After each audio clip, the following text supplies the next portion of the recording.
Bonsoir tout le monde, bonsoir à toutes et à tous, bien sûr. M'entend? Oui, on m'entend. Je vérifie quand même. On a déjà eu l'expérience.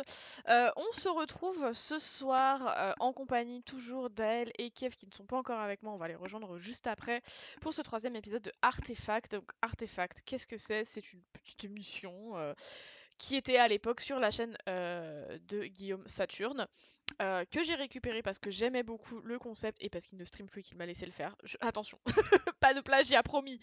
Euh, et donc, on va parler comme à chaque fois de plein de sujets différents. On parle de pop culture de manière générale euh, et plus variée.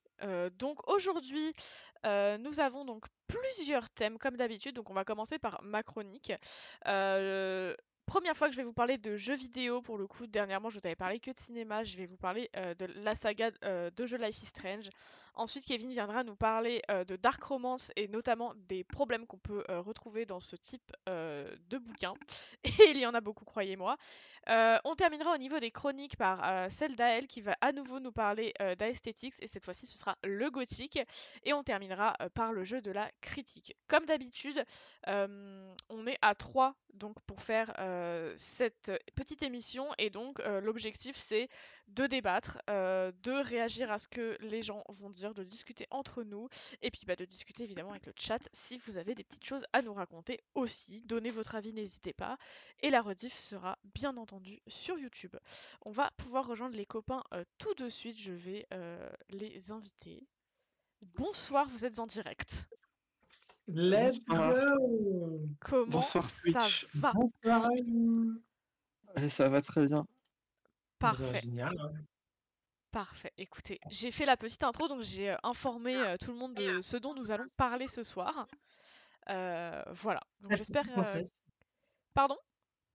Pas de soucis, princesse, hein. Alors, ce sera le sujet d'après. Seigneur. On aura des choses à Ah, dire. On c'est aura des choses là, à la dire. voice strange, attention. Ouais, on va commencer tranquille avec Life is Strange. Donc, comme pour les chroniques où je parle de cinéma, là, mon objectif, c'est surtout de... Je vais essayer de vous spoiler le moins possible les jeux, puisque le but, c'est de vous donner envie d'y jouer, de vous expliquer pourquoi j'aime tant ces jeux. Voilà, Ok. ça va surtout être ça. Donc, on va commencer sans plus tarder. Alors, attendez. Puisque du coup, comme toujours, pour que ce soit un petit peu plus sympa, je vous mets des petites images. Voilà, Let's cette go! transition, ce travail d'artiste finalement, c'est fou. C'est fou ce qu'on fait ici. Ah, bah, Donc, belle image, putain. est-ce que vous avez déjà joué à Life is Strange déjà ou pas du tout? Non, mais j'ai regardé des let's play. D'accord. Ouais. Aël qui a joué? Non, jamais, jamais. Jamais Mais non je crois que plus. j'ai vu peut-être le début d'un des épisodes J'ai vu que tout tu avais quoi. stream, mais je Ouais. sais plus. Ok, d'accord. Bon.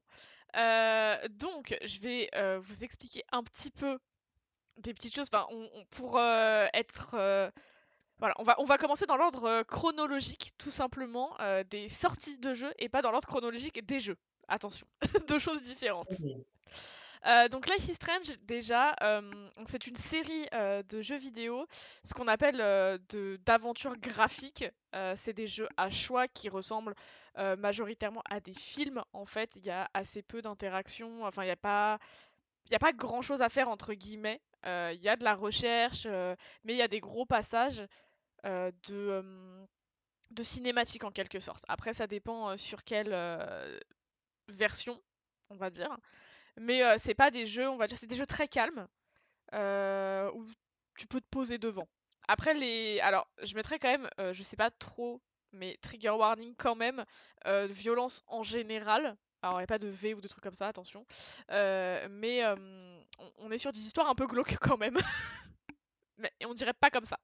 Donc le premier jeu, c'est Life is Strange tout court, donc celui-là que vous pouvez voir à l'image, qui est sorti en 2015 et qui parle de donc Maxine Caulfield, qui est le personnage qu'on incarne, donc c'est la jeune fille à droite sur l'image, qui est étudiante à l'académie de Blackwell, qui est située à Arcadia Bay.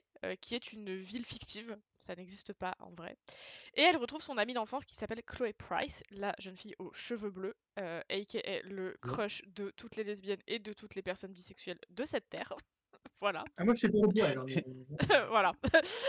Et donc en fait, elles ont été amies pendant une période de leur vie. Maxine a déménagé, elles se sont perdues de vue et puis elles se retrouvent. Et donc, alors là, pour le coup, le jeu est sorti il y a 10 ans, donc ceci n'est pas un spoil, excusez-moi. Maxine découvre qu'elle a un pouvoir et qu'elle peut remonter dans le temps. Et elle va se rendre compte. Waouh! Et elle va se rendre compte au fur et à mesure que changer le temps, c'est bien beau, mais ça a des conséquences également, donc toute la théorie de l'effet papillon, tout simplement. Donc ça ne pouvait que me plaire. Alors, j'ai joué à Life is Strange, je sais même plus quand la première fois que j'y ai joué, mais je crois que ça devait être en 2017, un truc comme ça, si je ne vous dis pas de bêtises, à peu près. Et il faut savoir que j'ai mis un temps monstrueux avant d'y jouer. Parce que j'étais jeune et bête. Et parce que j'ai regardé la vidéo d'un youtubeur à l'époque, je ne sais plus qui. Et en tout cas, le youtubeur en question descendait le jeu, mais comme pas possible. En Ah gros, ouais? ouais, en gros, il expliquait que le jeu, bon, un jeu à choix, machin, ça, après, c'est les goûts de chacun, mais que le jeu servait uniquement à faire des refs pop culture, en mode, regardez, le jeu, il est trop geek et il est trop plein de refs. Et en fait, il critiquait vraiment, mais le jeu très fort, et j'étais en mode, ça a l'air d'être nul à chier, du coup, donc j'ai pas envie d'y jouer. Et puis, entre-temps, j'ai découvert les jeux Telltale, donc qui sont aussi des jeux à choix, notamment les Walking Dead, etc. Et je me suis dit, mais attends, enfin, j'adore ce type de jeu. Au pire, je teste, au pire, j'aime pas. Enfin, à part du temps, j'ai rien à perdre et un peu d'argent. Bon, soit. Euh, et du coup, je l'ai fait en stream, direct. Donc, ouais, ça devait être en 2017, c'est au début, j'ai commencé à streamer. Et je suis tombée amoureuse du jeu, en fait. J'ai trop aimé, j'ai trouvé l'histoire incroyable, j'ai été prise dedans, j'ai adoré les personnages, j'ai chouiné de ouf, voilà. Donc ensuite, on a en 2017 Life is Strange Before the Storm qui sort. Donc de manière chronologique, ce jeu se passe 3 ans avant le premier, donc voilà, petite affiche. Donc on retrouve notre personnage de Chloé Price, qu'on incarne pour le coup, et avec son amie qu'on voit ici sur l'image, donc qui s'appelle Rachel. Et c'est en gros Rachel qui va découvrir des choses sur sa famille notamment, et le personnage de Chloé est là pour la soutenir en gros. Et c'est un Ah, peu. c'est Alors on a. celui-là que j'avais vu, je crois. Ouais, ça doit être celui-là que j'ai refait plus récemment parce qu'en fait j'ai décidé pour Oui. le coup là de les refaire en ordre chronologique. Ah oui, donc Donc, oui, c'est celui-là en que gros, j'avais vu. chronologiquement, celui-ci, c'est le tout premier. Donc, on incarne Chloé, donc pas de pouvoir dans celui-ci. Euh, c'est assez intéressant, c'est vraiment un jeu à choix pur, il n'y a pas de pouvoir, il n'y a rien du tout. On peut choisir ou non d'avoir une romance avec le personnage de Rachel. Évidemment, j'ai choisi d'en avoir une. Vous m'avez pris pour qui? Euh, voilà, faut pas déconner. Mais voilà, j'ai adoré cette version aussi. euh, Parce qu'en fait, faut savoir que dans Life is Strange classique, l'histoire aussi, c'est que Rachel a disparu. Et donc, on se demande tout le long du jeu, putain, c'est qui Rachel? Enfin, on a compris que c'était la pote de Chloé, mais on n'est pas si attaché à elle que ça. Enfin, je vais pas dire qu'on s'en fout, loin de là, puisque c'est le but du jeu de la retrouver aussi, mais bon. Une fois qu'on a joué à Life is Strange Before the Storm, on comprend. Enfin, comme on peut jouer une romance avec elle, forcément, si tu le fais dans l'autre ordre, c'est plus pertinent. Oui. Ensuite, on a une petite version qui est sortie, donc vraiment un petit jeu pour le coup, en 2018, qui s'appelle Les Aventures extraordinaires de Captain Spirit. Et oui, ça fait partie de l'univers de Life is Strange. Donc ça se passe 3 ans après Life is Strange, et ça se passe avant Life is Strange 2, pour le coup. Et on y joue un petit garçon de 9 ans. Ça n'a pas forcément ensuite de lien avec les autres jeux. Ça n'a pas d'impact spécifique. Moi, je l'ai trouvé chouette parce que, comme on joue un garçon de 9 ans, en fait, il est forcément plein d'imagination. Et il se passe plein de trucs du coup dans le jeu via l'imagination de ce petit garçon. C'est assez bien, donc voilà, il se prend pour un petit super-héros. Et du coup, on va jouer des choses qui n'existent pas, qui se passent que dans sa tête. Mais c'est très mignon à jouer, il est assez rapide à faire pour le coup. C'est pas un gros jeu du tout. et ça faisait une petite transition. Bah, c'est pas du tout le meilleur opus de toute la saga, hein, forcément, mais il est chouette. Il est chouette.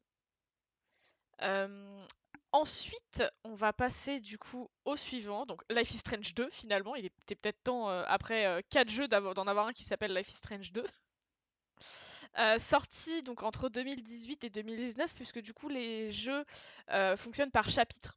Donc il commence à sortir pour le coup là septembre 2018 et se termine en décembre 2019. Donc on a quand même plus d'un an avant d'avoir la suite. Dans Ah oui. celui-ci, donc ça raconte l'histoire des frères Diaz. Donc Sean et son frère Daniel, on joue Sean. Et donc, à la suite d'un incident, ils sont poursuivis par la police à travers les États-Unis jusqu'au Mexique.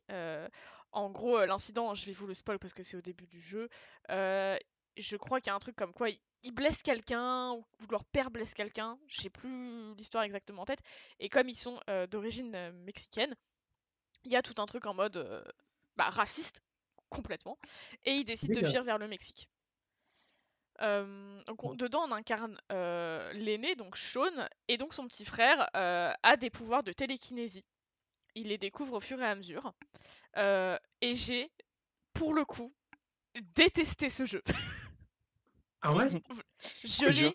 Ah ouais, horrible. Je l'attendais énormément, évidemment. Je l'ai acheté. J'ai commencé à y jouer, j'ai arrêté parce que mon PC ne le faisait plus trop tourner à l'époque. J'ai eu un nouvel ordi, et je me suis dit bon bah let's go, il est temps. Et j'avais un pote qui m'avait dit, enfin qui aimait beaucoup Life is Strange aussi, qui m'avait dit bah vas-y continue-le. Et vraiment une déception monumentale. En fait, j'ai trouvé ça trop dommage qu'on ne joue pas le personnage qui a des pouvoirs. Déjà, j'ai trouvé que c'était totalement contre-productif de nous faire ça. On veut pas le. On sert un peu à rien, enfin c'est un peu bizarre. Et le petit frère, il est détestable. Euh, je sais pas Ah si. ouais? Alors, je ne sais pas si c'est les choix que j'ai faits qui l'ont rendu détestable, mais il y a un moment où il se fait embrigader dans une secte ou kidnapper, je sais plus, et on l'en sort. Pas un merci. Rien du tout. Cet enfant est un enfer. En fait, tout le jeu, c'est le gamin qui fait de la merde, nous qui réparons ses conneries, on manque de Ouais, se faire il tuer est je sais pas combien détestable. de fois, et il en a rien à foutre. Voilà. Et donc, moi, dans mes choix, faut savoir qu'à la fin du jeu, cet enfant a refusé de me suivre au Mexique, d'accord? J'ai fait tout le jeu pour rien. C'est pas. C'est Non pas mais, peine de recul. non mais c'est fou. Par contre, je vois là sur la page Wikipédia, en 2020, Life is Strange remporte le Pégase de l'excellence narrative. Vous vous foutez de ma gueule. Voilà. Je suis sincèrement désolée, j'ai détesté ce jeu. Peut-être que j'ai pas fait les bons choix et que selon les choix que j'avais faits, j'aurais eu une meilleure fin ou quelque chose. Mais bon, ok, pourquoi pas. C'est pas mon del, d'accord? Voilà.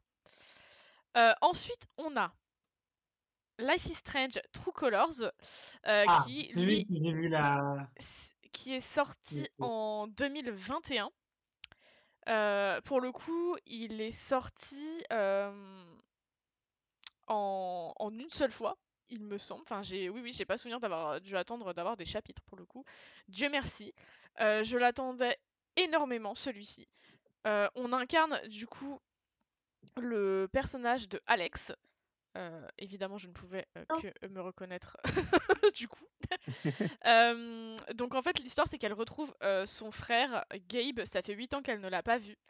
Euh, et il est tué dans un accident assez rapidement au tout début Ah du jeu. oui. Et donc Alex enquête sur la vérité derrière l'accident de son frère. Et elle a donc des pouvoirs, elle aussi, qui sont une sorte de pouvoir d'empathie, c'est-à-dire que quand quelqu'un est énervé, elle le ressent, quand quelqu'un est triste, elle le ressent, et ça lui permet de modifier des choses autour d'elle. Ça, c'est extraordinaire, je trouve. C'est très stylé, moi je l'ai vraiment beaucoup aimé, je l'avais beaucoup attendu, euh, je l'ai trouvé vraiment très chouette. J'ai trouvé que l'histoire un peu d'enquête du coup qu'il pouvait y avoir dedans était très très cool. Euh, on s'attache au personnage comme d'habitude. Enfin, vraiment, je l'ai adoré. Je ne l'ai pas, pour le coup, je l'ai pas streamé parce que je l'attendais tellement que je voulais le découvrir toute seule. Je l'ai fini en une nuit. Oui, nuit. J'ai Ah ouais. commencé le soir, je l'ai terminé, il était genre 5 h du matin.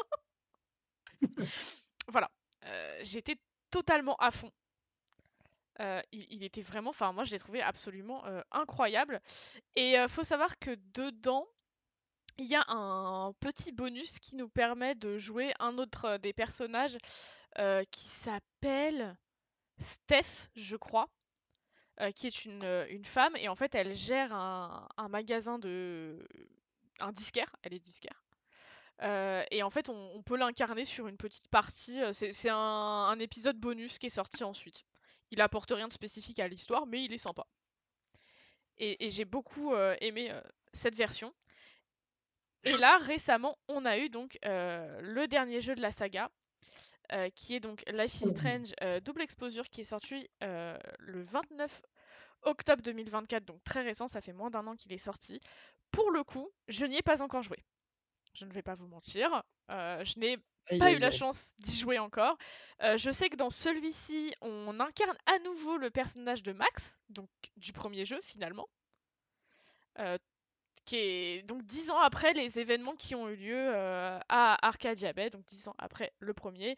Elle a réussi à devenir photographe, c'était des études qu'elle faisait à l'époque, et elle découvre le corps de sa meilleure amie, donc Safi, qui a été tuée par balle. Et elle décide de remonter le temps, mais découvre que ses pouvoirs ont évolué et elle peut voyager en fait à travers des univers parallèles. Donc c'est Voilà. la meuf du début. C'est la meuf du premier, ouais, c'était voilà, c'est exactement ça. Ah, c'est une suite, c'est dingue. Ouais, j'ai trouvé ça trop cool. Alors du coup, j'ai pas encore pu y jouer malheureusement. Ça viendra et bien sûr que je vais le faire en stream. Pas d'inquiétude. Ouais, Mais j'aimerais d'abord refaire les autres en fait. Je vais vraiment partir sur mon idée d'ordre chronologique. Donc du coup, tout ça pour dire, j'adore cette saga de jeux. J'aime beaucoup en fait qu'on puisse incarner des personnages très différents avec du coup des pouvoirs très différents à chaque fois. En fait, c'est un peu illimité finalement comme formule. Tu fais un personnage avec un pouvoir et tu fais une histoire autour. Mais ce que j'aime beaucoup, c'est qu'il y a énormément de choix à faire. euh, et les choix, en tout cas, bon, après voilà, les jeux à choix forcément te donnent cette impression, bien sûr, que les choix ont une utilité et qu'ils ont une grosse importance dans la suite de l'histoire. C'est pas toujours le cas. Mais en tout cas, dans les Life is Strange, je trouve qu'on a vraiment cette impression de j'ai fait ce choix et il a véritablement un impact par la suite. Euh, il y a des choix très difficiles à faire, vraiment ça met aussi en question ta morale à des moments. Dans le premier, je sais qu'il y a un choix qui m'a un peu, je pense qui a traumatisé tous les joueurs de ce jeu. En fait, tu as un personnage à un moment, donc trigger warning suicide, qui veut mettre fin à ses jours et, euh, et en fait il faut la convaincre de ne pas le faire. Sauf que D'accord.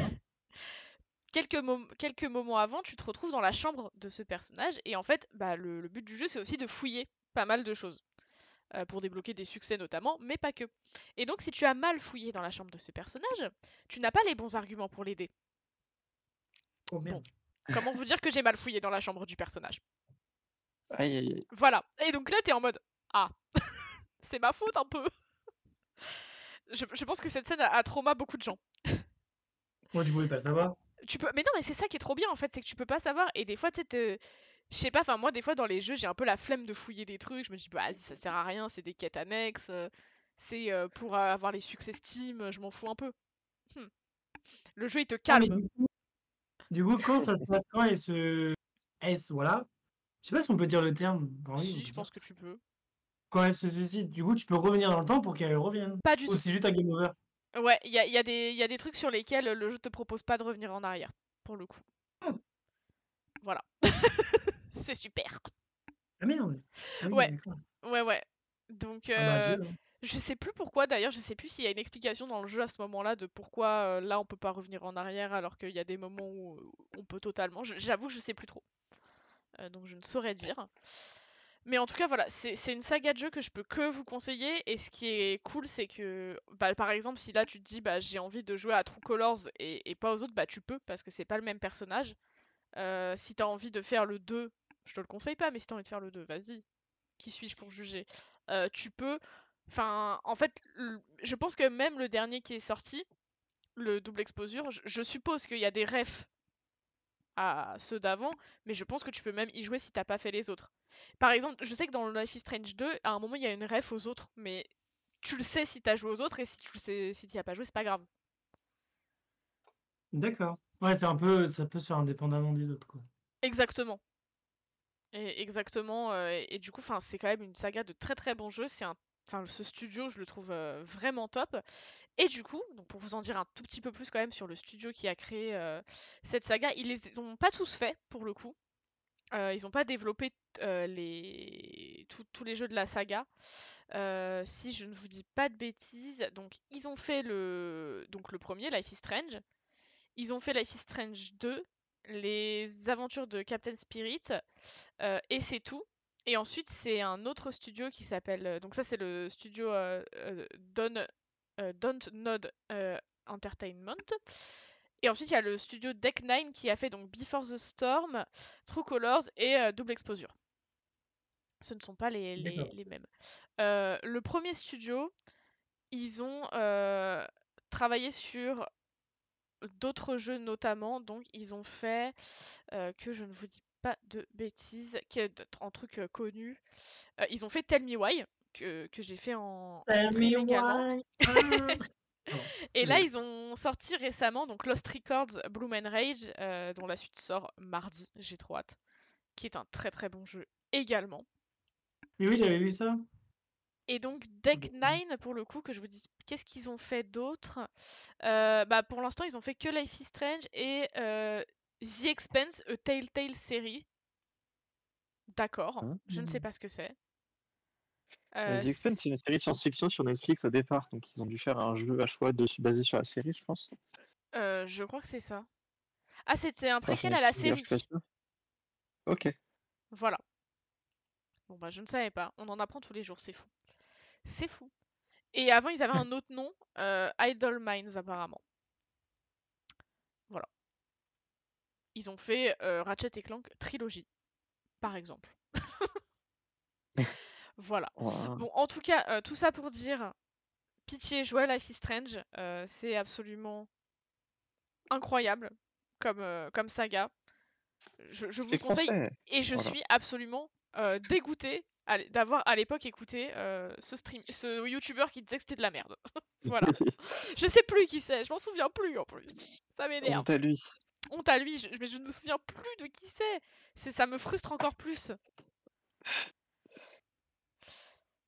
Voilà, voilà. Ouais, du coup, Et bah écoutez, on va passer à la deuxième chronique. Celle qui ah, let's va go, let's go. nous énerver, je pense. Ah. Non, voyons, mais Non, il de y a aucune parler raison qu'on soit énervé finalement. qui va suivre est purement subjectif. Tout à fait. On donne que notre avis, voilà, pas de Voilà, c'est souci. ça.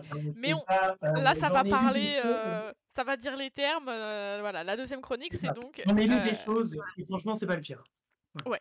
Là, on est là donc pour parler Mais des bon, problèmes dans les dark romances et il y en a c'est ça. beaucoup. C'est pas le problème de Sarah Rivers, tu vois. Eh bien, vas-y, Kevin, c'est à toi. Alors, donc on va commencer sans plus tarder en disant, mais qu'est-ce que c'est la dark romance? Alors, pour la faire simple, vraiment, c'est un mélange de dark et de romance. Waouh, Waouh. incroyable. Et en gros, ça va parler des sujets qui sont généralement très limites, de l'ordre de l'illégalité. Donc, notamment, par exemple, tout ce qui est mafia, tout ce qui est armes, tout ce qui est violence. Également, les sujets très sensibles. Donc, on va revenir plus tard avec les fameuses TW que Alex a déjà parlé avant, pour des trigger warnings. Donc, qu'est-ce que c'est aussi un trigger warning? C'est juste un indicateur où il y a des sujets qui sont très sensibles, qui sont généralement soit avant un jeu, notamment, généralement, les jeux ont un trigger warning par rapport à les crises d'épilepsie. C'est considéré comme un trigger warning. Et pour les livres, vous inquiétez pas, on va avoir une bonne liste de trigger warning. Et donc voilà, donc vraiment Dark Romance, c'est vraiment les choses avec violence, où ça sera pas des trucs très très cucu à la praline, ça sera vraiment des trucs bien hard. Et évidemment, qui dit Dark Romance dit sexe. J'ai très très très peu vu de Dark Romance qui ne comportait pas de smut ni de slow burn. Le smut, c'est littéralement les scènes de sexe. Et le slow burn, c'est bon, les deux personnages vont commencer à s'apprendre, ils vont un peu se toucher, etc. Mais ça sera superficiel. Donc voilà. Donc, Dark Romance, ça a vraiment été popularisé il y a déjà quelques années grâce à l'application que tout le monde connaît, Wattpad. Ça aussi, il faudra en faire une chronique à quel point c'est quand même assez On ferait une légendaire. chronique pour dire pourquoi c'est éclaté Wattpad. On peut en Non, faire parce une que moi, prochaine je fois. nuance les choses. Il y a quand même de très bons trucs qui sont sortis sur Wattpad Oui. et d'autres qui sont un peu à la Sarah Rivens. Bref. Et du coup, Wattpad qui a un peu... je pense que le truc, il venait déjà de loin. Je pense pas que ça date aujourd'hui. Mais ça a vraiment été popularisé, notamment grâce à TikTok, donc la section BookTok. Et notamment en France, avec les auteurs, enfin les autrices et auteurs tels que Sarah Rivens. Qu'est-ce qu'il y a aussi je n'ai pas vraiment fait mes cours de Dark Romance, mais l'auteur de L'ombre d'Adeline, dont on va parler après. Jean Guerrieri, on a également... mince, comment elle s'appelle c'est l'éditrice de la maison d'édition de Nox. Et Wattpad donc a popularisé tel que Captive, 7 millions de lectrices, lecteurs, qui était donc édité chez les éditions BMR, 3 tomes. Et c'est là qu'on va commencer à avoir les problèmes.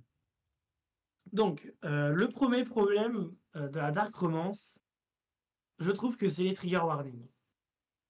Parce que à l'époque, là beaucoup moins quand même, faut bien le préciser, il y a littéralement des maisons d'édition qui se donnent l'ordre de mettre des TW à chaque livre.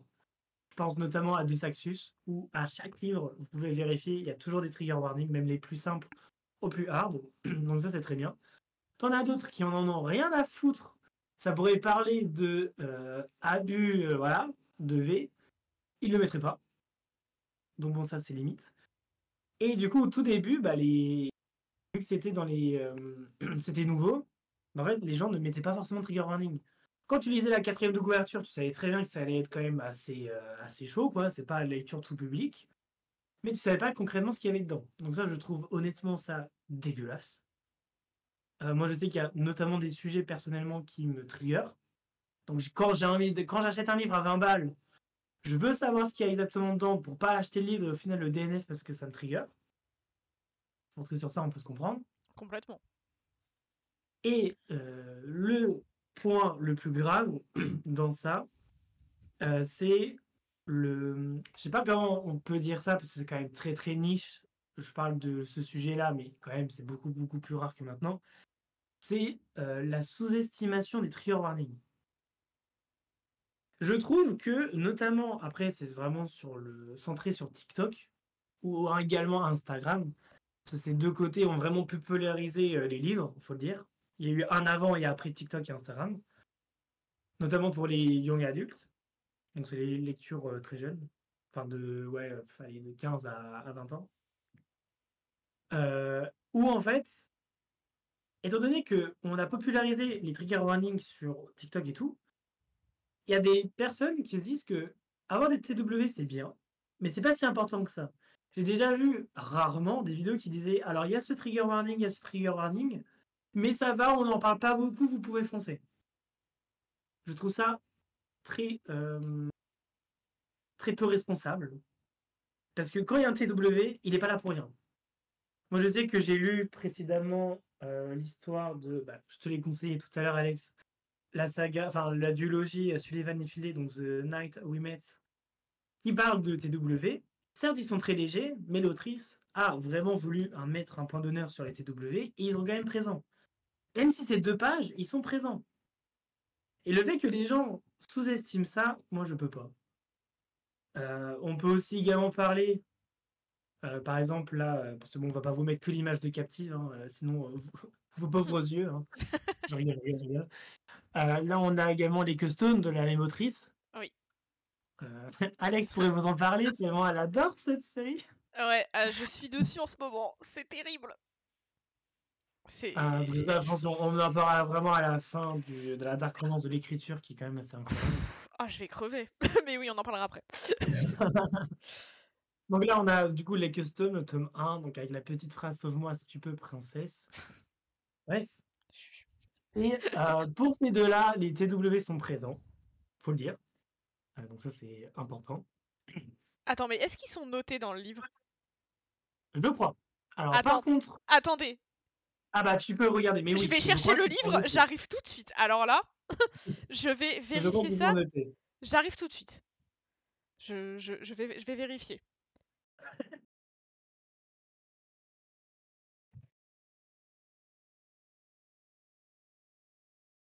Alors, du coup, pour meubler, du coup, elle est en train de lire les Customs sous les conseils d'une de ses amies, je crois. Et c'est pas la meilleure lecture de sa vie. Je crois que c'est son ami qui lui a prêté.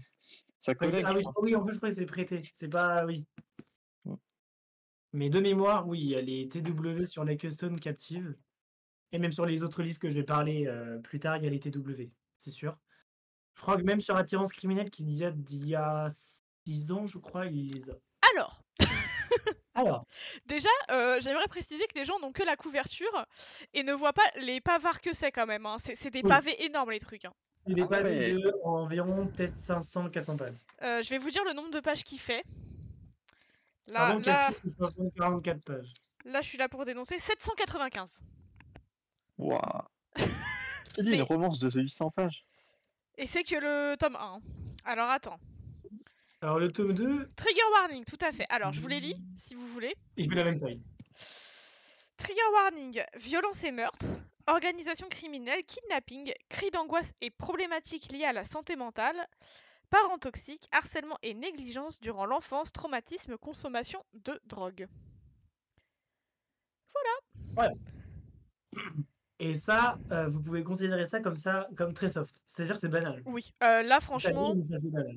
Après, je trouve ça pour le coup, au niveau des trigger warnings, je trouve ça intéressant d'avoir noté par exemple parents toxiques et tout. C'est pas des choses qu'on note habituellement et je pense qu'effectivement, pour le coup, c'est pas mal de l'avoir noté. Ah, c'est cool ce que tu viens de dire parce que ça revient un peu à ce que je disais tout à l'heure à propos de la sous-estimation des trigger warnings. C'est que parfois tu peux te dire que c'est pas forcément un TW pour toi, mais pour les autres ça l'est. Comme tu disais, des parents abusifs, peut-être que pour certains ça va pas vraiment les trigger, même si tu as vécu ça. Par contre, ça peut vraiment être un sujet sensible. Ouais. Et là, il y a un autre truc. Faut pas que ça tombe comment dire. Faut pas que ça tombe justement dans tous tes trigger warnings. Bien sûr. Et ça, pour l'instant, de ce que je vois, ça va. Il n'y a pas de... je sais pas, je vais dire une bêtise, mais... j'ai pas vraiment d'exemple, donc heureusement. Si j'avais des exemples, c'est que ça commence à être inquiétant. Et du coup, ces TW-là, donc heureusement, les Customs, Captive, etc. les précisent. Et je vais pouvoir rebondir sur un de tes trucs, enfin un de tes TW, c'est le kidnapping. Oui. Pour vous parler de Captive, vite fait, c'est une histoire qui parle d'Ella, qui en fait c'est assez compliqué. En fait, tu as des captives. Donc ce sont des femmes qui sont dangereuses, etc. Et qui sont possédées, donc je dis bien possédées, je n'exagère pas, possédées par des hommes qui s'appellent des possesseurs.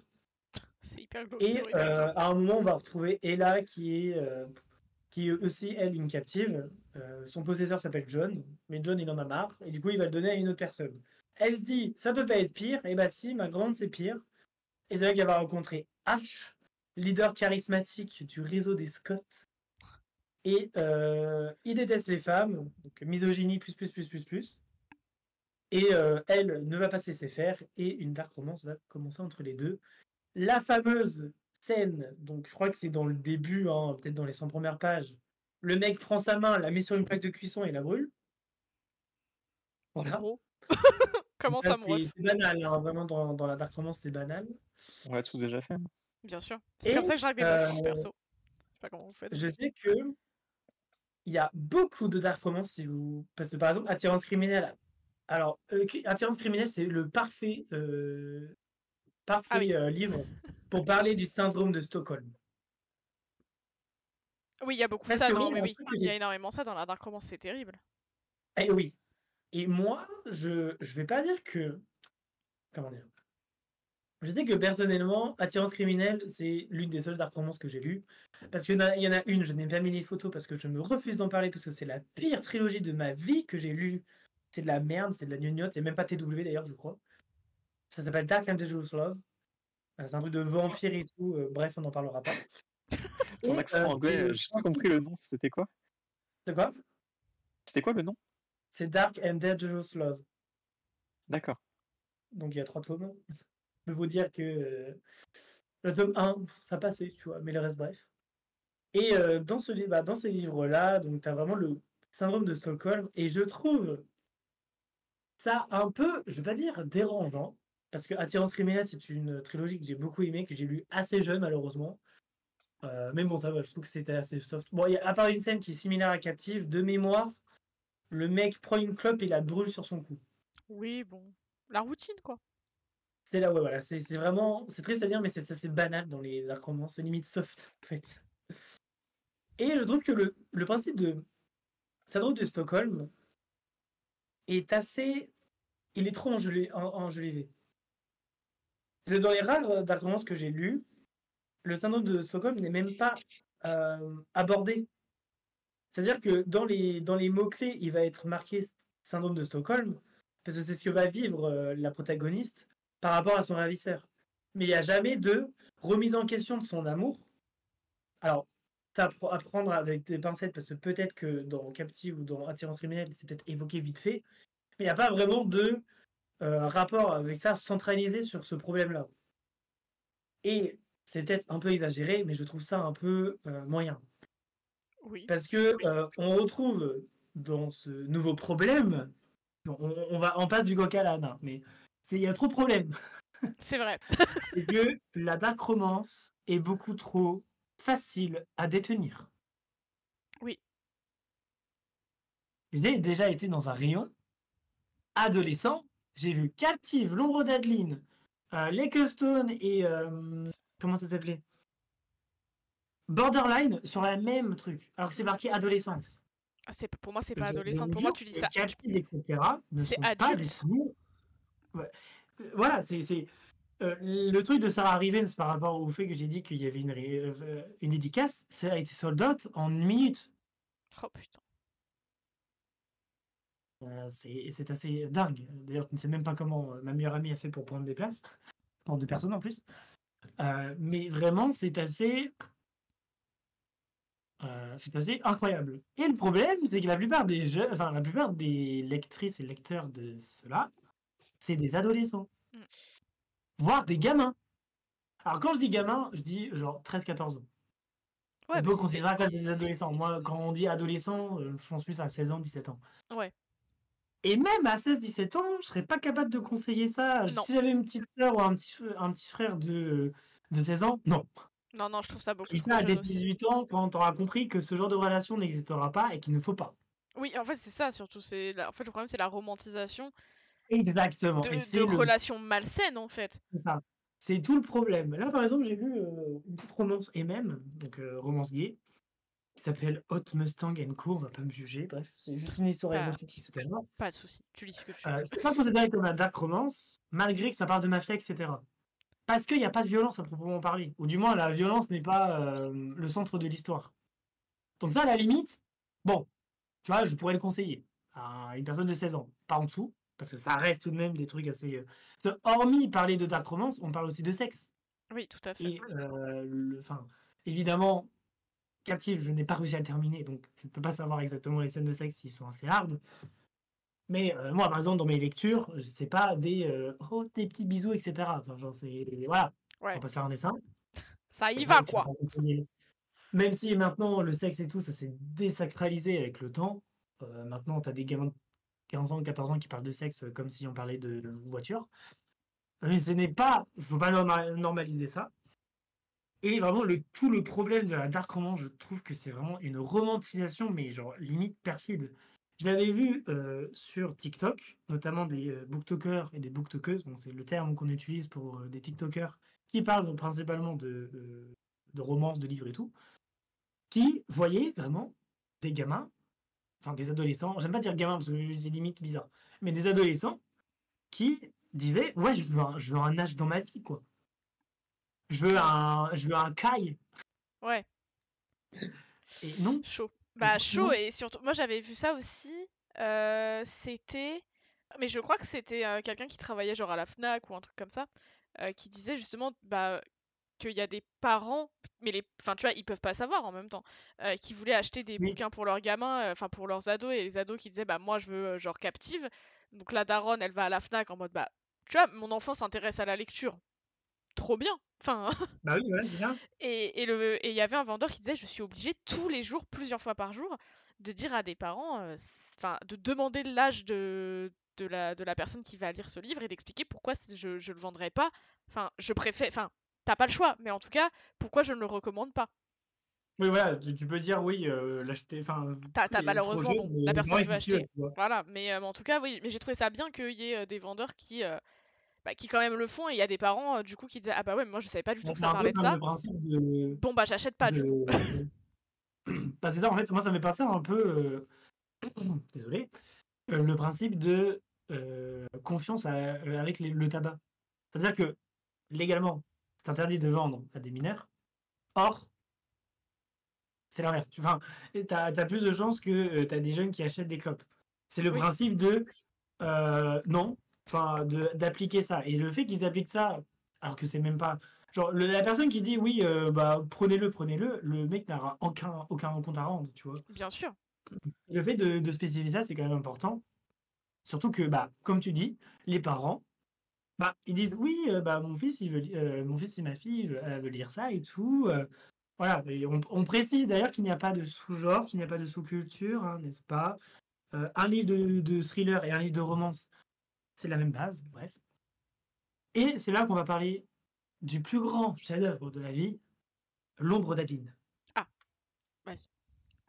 Parce que L'ombre d'Adeline, euh, c'est Problématique as le fuck. c'est le livre le plus problématique que j'ai vu de ma vie. C'est celui qui a On 25 va trigger commencer warning là. par le nom de quoi? C'est celui qui a 25 trigger warning. C'est ça. Alors, je vais vous dire 28 TW. Non mais 28 c'est Parce énorme. que, oui, bon, il y en a qui sont. Non, il y en a pas qui sont. Si, il y en a qui sont soft. Genre, par exemple, langage grossier. Bon, Oui bon d'accord, bon ça va. Jusque voilà. là. Mais je tiens à préciser que je n'ai pas le livre en main. Je ne me voyais pas acheter le livre 20 euros. Donc, j'ai demandé à ChatGPT de regrouper tous les TW de chaque site pour pouvoir me dire la liste. Voilà. Parce que sinon, j'aurais perdu 20 euros. Vas-y.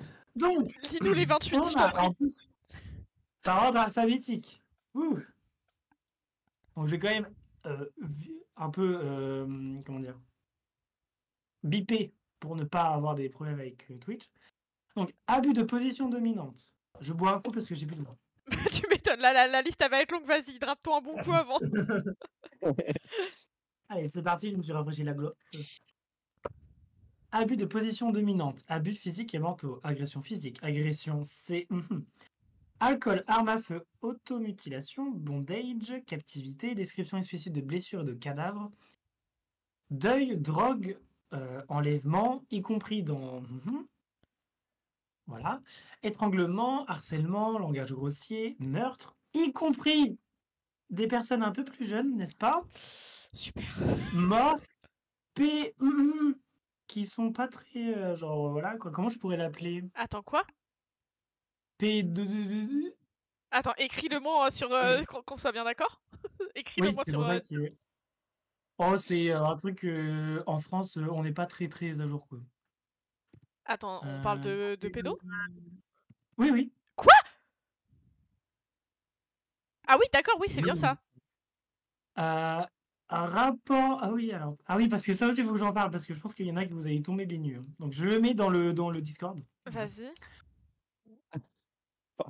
Je te dis. Non mais... Ensuite, on a mais ça... du sang, donc scène sexuelle explicite, ok.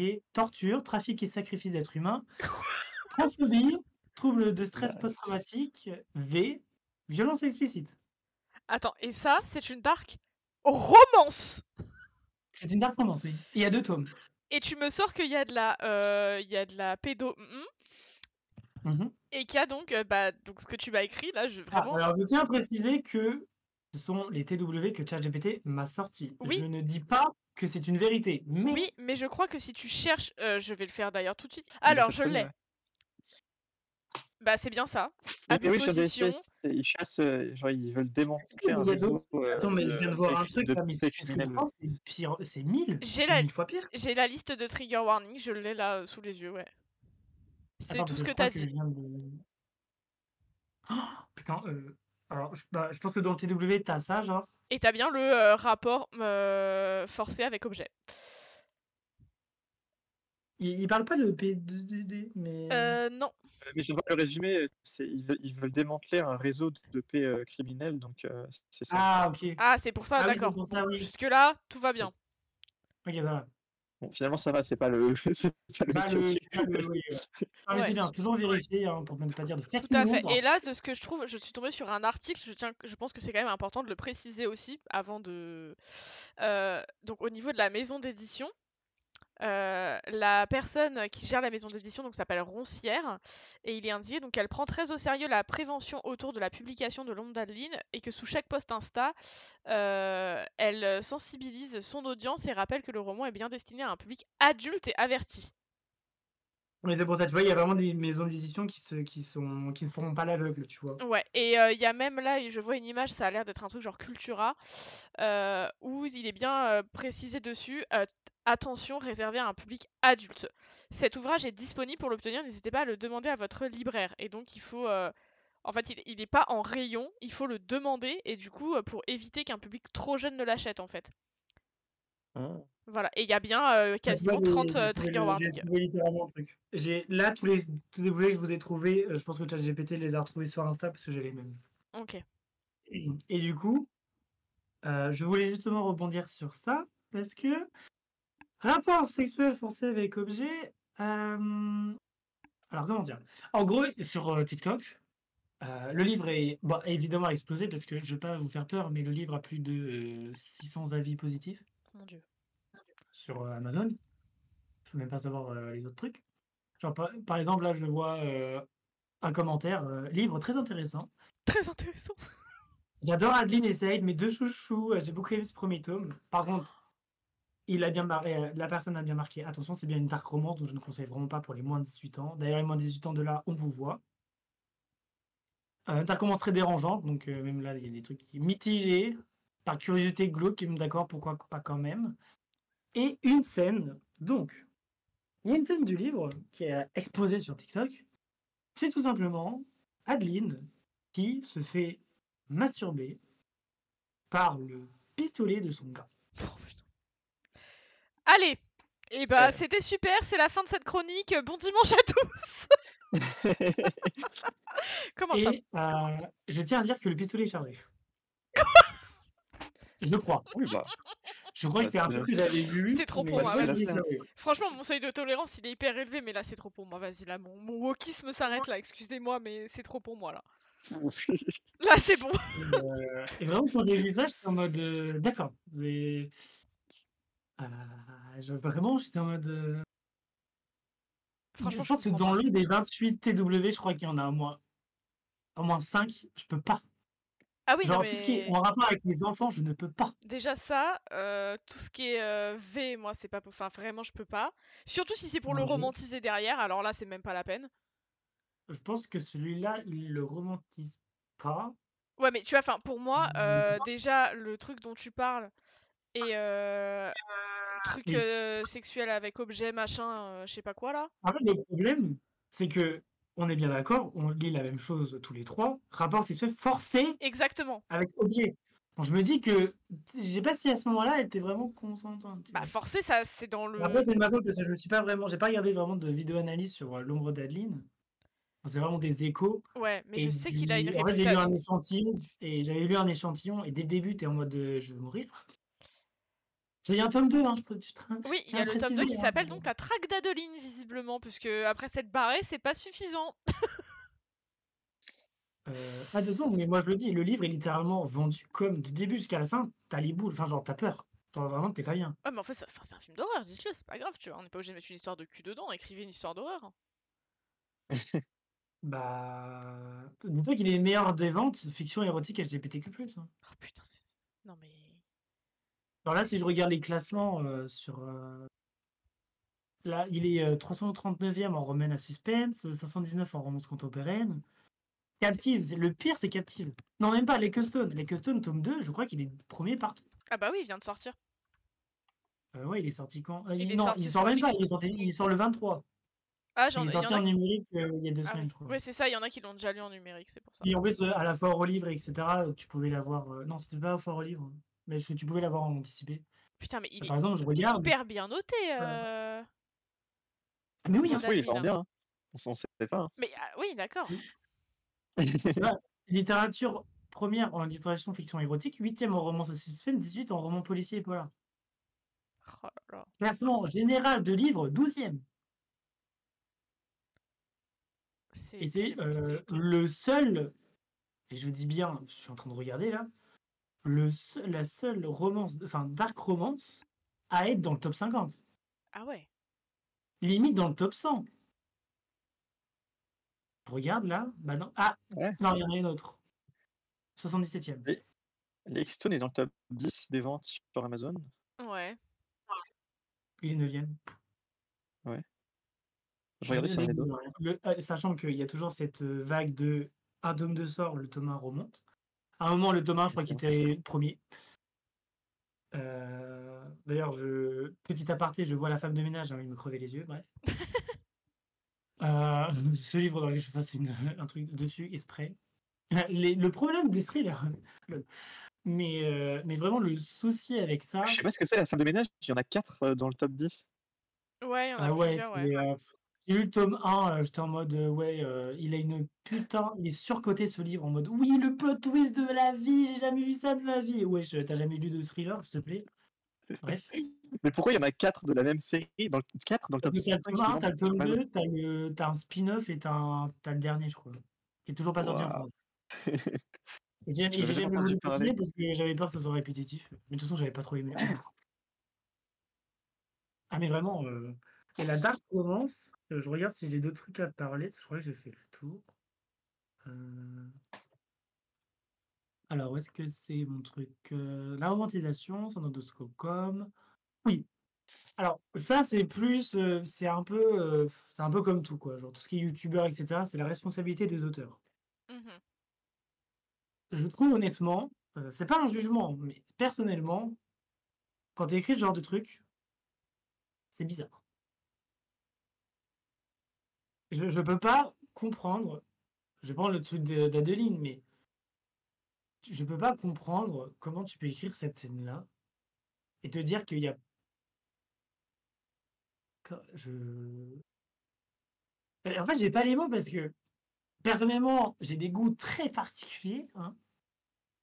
Je suis très ouvert d'esprit sur ça, hein, tout ce qui est BDSM, etc. J'ai aucun jugement sur ça, dans les livres ou dans la vraie vie. Mais ça, c'est un autre délire, quoi. Encore une fois, hein, on est d'accord que normalement, ça ne devrait pas Oui, être accessible à des c'est personnes ça. mineures. Et dans ce cas-là, ce n'est pas un problème, puisque, enfin, entre guillemets, ce n'est pas un problème dans le sens où c'est comme quand tu regardes un film d'horreur ou n'importe quoi, en fait. Tu sais que c'est fictif ce qui est écrit. Donc, C'est ça. et dans ce cas-là, on pourrait se dire que les personnes qui écrivent des films d'horreur sont tout aussi dérangées, finalement, que des Oui, gens qui voilà. écrivent ça. Mais en fait, moi, ce qui me dérange, je sais pas, c'est l'accessibilité, et en même temps, quand on y réfléchit, bah, c'est comme le porno, en fait. Ça Et devrait c'est pas ça, et j'allais être exactement aussi rebondir accessible, dessus, mais on dans sait que le ça porno. l'est. Mais on sait très bien que ça matrixe aussi le cerveau de certains et certaines assez jeunes qui tombent sur des trucs porno et qu'on a ce problème du consentement, en fait, tout simplement. Surtout que je pense que j'irais même à dire que c'est un peu pareil, dans le sens où le porno, c'est accessible à tous. Bah oui, Je pense que dire que on n'a pas attendu 18 ans pour aller regarder, c'est factuel. mais bien sûr. Et moi, je sais que personnellement, ma vie, quand j'ai fait mes premiers rapports, c'était littéralement du copier-coller des pornos, Mm, alors mm. que faut pas faire ça, c'est débile, c'est nul. Et le truc, c'est que c'est pareil pour les livres, dans le sens où les livres, les scènes, c'est littéralement, je peux pas dire que c'est littéralement du porno, mais un peu quand même. C'est très détaillé, Oui. c'est très détaillé. Et donc, les personnes, les lecteurs, donc je pars du principe, les jeunes qui ont réussi à avoir ça, vont se dire, ah ouais, pourquoi pas?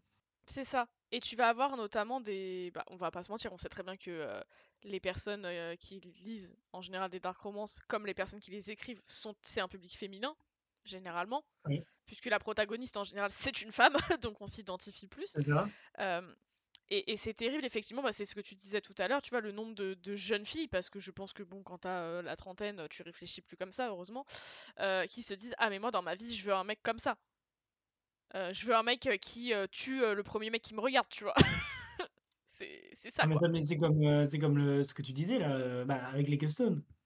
Ouais, c'est bah, Genre, c'est exactement ça. moi si tu peux, princesse. C'est ça, exactement. Enfin, ou alors, voilà, ou qui développe un énorme syndrome de l'infirmière, finalement, puisque c'est aussi ce problème-là qu'il y a dans beaucoup de dark Ouais, Syndrome romances. du Sauveur aussi. Ouais, c'est exactement. Tu vois, enfin, là, typiquement, dans Lake Stone, c'est ça. C'est le mec, en gros, bah, il est méchant, mais à des moments, il a des parts de vulnérabilité, ça reste un être humain, tu C'est ça. vois. Donc elle est genre, mais attends, En fait, on a même pas peur. il a tué 3 personnes devant moi, mais en même temps, il a un cœur qui tout mou qui bat, tu vois. Et moi, je veux savoir pourquoi il est devenu Et on a méchant même comme pas ça. parlé de la manipulation des livres, bref. C'est ça. En fait, moi, Après, il y a trop de choses à dire, mais je pense en fait que, en gros, la problématique vraiment de ce type de contenu, qui est donc le même effectivement que les films pour adultes, etc. En fait, c'est entre les mains de qui il va tomber, et c'est la même problématique, finis tes mots bien sûr, que donc les films de cul. C'est que de toute façon, il faut qu'on se fasse à l'idée que ça reste accessible pour tout le monde. D'autant plus que c'est des livres, c'est encore pire. Euh, oui, parce qu'il n'y a pas donc en fait, le enfin, c'est seul pas travail à faire, d'illégalité, mais il rejoint l'autre enfin le seul travail à faire, c'est de la prévention finalement. c'est ça. Et c'est que Mais les de toute façon, personnes tu qui auras beau écrivent ça dire. en face, donc les trigger warnings c'est très bien, franchement c'est super. Moi je sais que sur les réseaux je suis une fille qui écrit de la dark romance, parce que je la Ouais. suivais avant qu'elle en écrive, et elle le dit bien quand elle en écrit, elle le précise tout le temps, mais à chaque fois qu'elle fait de la pub pour ses livres, elle le dit bien. Ne lisez surtout pas mes Et livres puis, c'est si vous avez d'autres. moins de 18 ans ou que vous êtes un peu fragile psychologiquement, quoi. Et c'est qui l'autrice? Marina Koshka. Elle a écrit Ah, L'Organisation, son premier livre. Là, elle a sorti Double Jeu et elle va sortir Un lien de sang, je crois. double jeu, ça me dit quelque chose. Mm. Attends. Et pour le coup, j'avais lu L'Organisation à l'époque où ça sortait sur Wattpad, du coup. Donc bon, je l'ai pas payé, donc tout va bien dans ma vie, finalement. Mais bon, voilà, encore une fois, c'est pas mon style de livre parce que je trouve que ça se voit. En fait, je sais pas, il y a un truc écrit sur Wattpad, non, vous trouvez pas? De quoi? Je trouve qu'il y a un style d'écriture Wattpad un peu. Ah, mais moi, j'en ai pas C'est parlé très parce amateur, que quoi. bon, enfin, je suis personne pour parler de la plume, mais la plume de Sarah Rivens dans Captive, enfin, Ah mais faut qu'on en parle. c'est... Ah mais là dans Lake Stone, attendez, je l'ai sous les yeux. Je vais vous prendre un extrait et puis voilà, ça va être Et très déjà clair que en les fait. questions, elles se sont améliorées. Enfin, elles s'est améliorée de tome en tome. Genre, du tome 1 au tome 3 de Captive et du tome 1 au tome 2 de Lake Stone, c'est pas la même chose. Oui. Mais moi, il y a un truc aussi qu'il faut préciser, c'est que ces livres-là sont sortis sur Wattpad, donc ils ressortent maintenant, Mm. et je crois qu'ils ne sont pas forcément retravaillés, hein. Alors, je crois que ça dépend. Je sais pas, en tout cas, du coup, je sais que donc Et celle qu'il y qui a a un écrit épilogue. l'organisation, pour le coup, c'est retravaillé. En D'accord. fait, pour le coup, ce qui s'est passé pour elle, ça a été du coup, c'est cool parce que j'ai pu avoir vraiment enfin, suivre un peu tout le truc. Elle a commencé, elle, à sortir donc des chapitres de son truc, l'organisation, en tant vraiment qu'amateur. À la base, c'est pas du tout, elle est pas écrivaine du tout, la meuf, hein. Elle sort ça et elle se retrouve contactée par une maison d'édition. Donc forcément, enfin c'est une chance énorme, donc elle accepte. Ah bon. À partir de là, euh, il me semble qu'elle a le droit de laisser quelques chapitres sur Wattpad, mais donc pas la totalité de Oui. l'œuvre évidemment. Et en fait, à partir de là, il y a un travail de réécriture. En tout cas, pour elle. Je ne sais pas si ça se passe comme ça avec toutes les maisons d'édition, mais elle, à chaque fois qu'elle sort quelque chose sur Wattpad et que sa maison d'édition décide de le publier, parce que c'est pas automatique. Quand elle a sorti sa deuxième Dark Romance, donc Double Jeu, pareil, elle a sorti sur Wattpad, et à un moment, donc sa maison d'édition a dit c'est cool, on veut le publier aussi. Et bah pareil, réécriture pendant plusieurs mois, du coup. Ajout de certaines scènes, vraiment ajout de chapitres entiers parfois. Donc En fait, je sais que déjà, il y a eu le fait que Sarah Rivens soit popularisée sur Wattpad. Moi, je me pose une question parce qu'à ce moment-là, je ne lisais pas Captive. Je lisais des trucs un peu d'amour et tout, genre des trucs mignons. Bah, est-ce qu'il y avait déjà des TW à ce moment-là? On ne sait pas. Hein. je sais pas. Je sais pas du Euh, tout. Et le truc, c'est que là, par exemple, là, j'ai juste fait une recherche, j'ai fait Captive polémique. Et le premier truc qu'il y a, parce que Captive a son propre Wikipédia, c'est marrant. Euh, T'as littéralement un truc qui dit que euh, c'est où? Que bah, en fait, beaucoup disaient que ça banalisait les violences faites aux femmes et la culture du viol. Mhm. Et ce truc-là, bah, je trouve que bah, on n'en est pas vraiment sorti au final. Complètement. Complètement, parce Parce que qu'au le problème final, des dark romance, si tu regardes bien, en tout cas moi pour toutes celles dont j'ai entendu parler et tout, c'est toujours le même schéma. La personne violente dans l'œuvre, c'est toujours un homme envers une femme. J'ai jamais vu l'inverse. Il y a un autre truc sur lequel je voudrais revenir 2 minutes. L'écriture du personnage principal. En fait, enfin, mais de tous les personnages, enfin, c'est des clichés pas possibles de manière générale.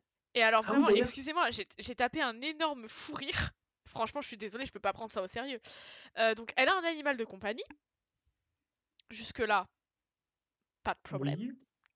Son putain d'animal de compagnie, c'est un hamster. D'accord. Elle lui parle tout le temps. Vraiment, il y a des dialogues où en fait c'est juste elle qui parle à son hamster. Et quand elle Ah se ouais. fait kidnapper par Kai, du coup, et bah t'inquiète, il est quand même un peu pipou, et du coup il a pensé à prendre son hamster.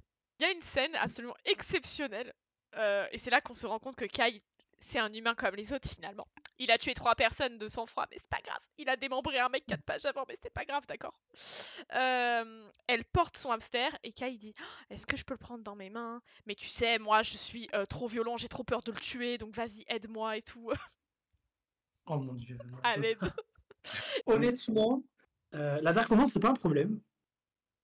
Parce que il en faut bien. Bien sûr. Je trouve que le genre, il est pas à jeter. Il reste quand même intéressant dans certains points de vue. Notamment pour ce qui est le thème de. Bon, après, moi, c'est pas mon truc, c'est pas mon genre, hein, vraiment pas. Mais tout ce qui est un peu mafia, etc. Ou les trucs où ça permet vraiment d'être cru dans les paroles, telles que les meurtres, etc. Mais moi, c'est vraiment la banalisation de certains syndromes qui deviennent limite un jeu, quoi. Genre, par exemple, le syndrome du sauveur, c'est bon, on l'a compris, quoi. Oui, je veux le sauver, il y a que moi pour le contrôler, il y a que moi pour l'aider. Bon, bref. Avec ma Voilà. petite, comme on dit. Et je pense qu'à un moment, il faut quand même des limites. Tu vois, par exemple, l'ombre d'Adeline, c'est la limite de trop. Ouais. Là, pour moi, c'est non. C'est, je peux, je peux pas comprendre. Et je pense que là, c'est peut-être ma fermeture d'esprit, mais si c'est vraiment ce qu'on a vu et ce qu'on a entendu, le fait qu'elle masturbe, bref, je peux comprendre qu'il y a des penchants pour tout et n'importe quoi, mais le romantiser de telle sorte dans un livre, non. C'est pas, c'est pas quelque chose de sain. Je suis Donc d'accord, voilà, c'est ma pour limite aussi. finir, non, c'est ça. C'est que pour finir, la dark romance n'est pas ajoutée, mais je pense qu'à un moment, il va falloir quand même poser certaines limites parce que on participe quand même à un peu monter à la tête des adolescents que oui, il faut lui faut un bad boy. Parce que c'est aussi le cliché du bad boy, hein, Mais le oui. mec qui tape dans le mur, etc. Alors que, tu vois, moi-même, quand j'étais plus jeune, j'aimais bien les bad boys. Sauf que j'ai grandi et je me suis dit que c'est débile. Genre, un mec qui tape le mur devant moi. Trop Genre, pitié. j'ai connu mon ancien meilleur ami tapait dans le mur. Oh mon dieu. Il tapait dans les trucs et tout. Je peux te dire que maintenant, il me fait ça, mais je rigole au nez tellement qu'il est con. On passe à la chronique d'Aël qui va nous parler de Gothic Wesh. En ces termes, exactement. Vas-y, c'est à Oui, toi. Dis-nous tout. on va parler donc on va parler de l'esthétique gothique. Et vu que ce mot évoque beaucoup de choses, on va remonter aux origines du gothique et on va retracer ses différentes manifestations jusqu'à nos jours. Et comme d'habitude, ce sera accompagné de pas mal d'illustrations, puisqu'on parle d'esthétique, c'est visuel, c'est joli, vous allez voir. Donc, on remonte très loin, puisque la première manifestation de l'esthétique gothique, c'est au Moyen-Âge, en France, Cocorico. Wesh. C'est d'abord un style architectural né au XIIe siècle. On va parler juste de 2-3 trucs techniques et après ce sera un peu plus marrant. Voilà. En fait, ce style architectural, qu'on retrouve notamment sur les cathédrales, mais pas que, il se caractérise par plusieurs évolutions techniques et esthétiques de l'architecture romane, qui était l'architecture précédente. On a tendance à la résumer avec l'arc brisé que vous voyez donc sous vos yeux ébahis. Donc vous voyez, l'arc brisé, c'est en haut, c'est cassé, quoi, c'est pas arrondi. Et de l'arc boutant, donc c'est l'image suivante. L'image suivante. Oui, C'est le. c'était T'as un peu, temps de lag, c'est normal. oui, oui. Donc voilà, là, ça c'est l'arc boutant. Donc ces deux évolutions permettent en fait de faire des constructions beaucoup plus hautes, puisque l'arc brisé soutient la construction de l'intérieur et l'arc boutant en fait soutient le poids de la construction de l'extérieur. Mais en fait, ces évolutions existaient déjà dans l'architecture romane, et ce qui caractérise le gothique, du coup, c'est plus la volonté esthétique. Ces évolutions techniques, en fait, permettent de concrétiser des volontés esthétiques, qui sont donc la recherche de hauteur et la recherche de lumière, avec notamment un beaucoup plus grand espace pour les vitraux. Donc juste là, j'ai mis quelques images donc, de la différence entre l'architecture romane et gothique. Oui. Donc là, on a. Donc ça, c'est une cathédrale romane. D'accord. Comme vous pouvez le voir, c'est très arrondi. Les fenêtres, enfin les vitraux sont très arrondis, vous voyez. Oui. Et il n'y a pas beaucoup de vitraux aussi. D'accord. Et juste après, une cathédrale gothique. Ouah, c'est la cathédrale de Beauvais, popopo. Ouais, cathédrale de Beauvais, c'est une des toutes premières. Et comme vous voyez, il y a beaucoup plus de vitraux et ils sont en arc brisé et il y a les arcs boutants et tout.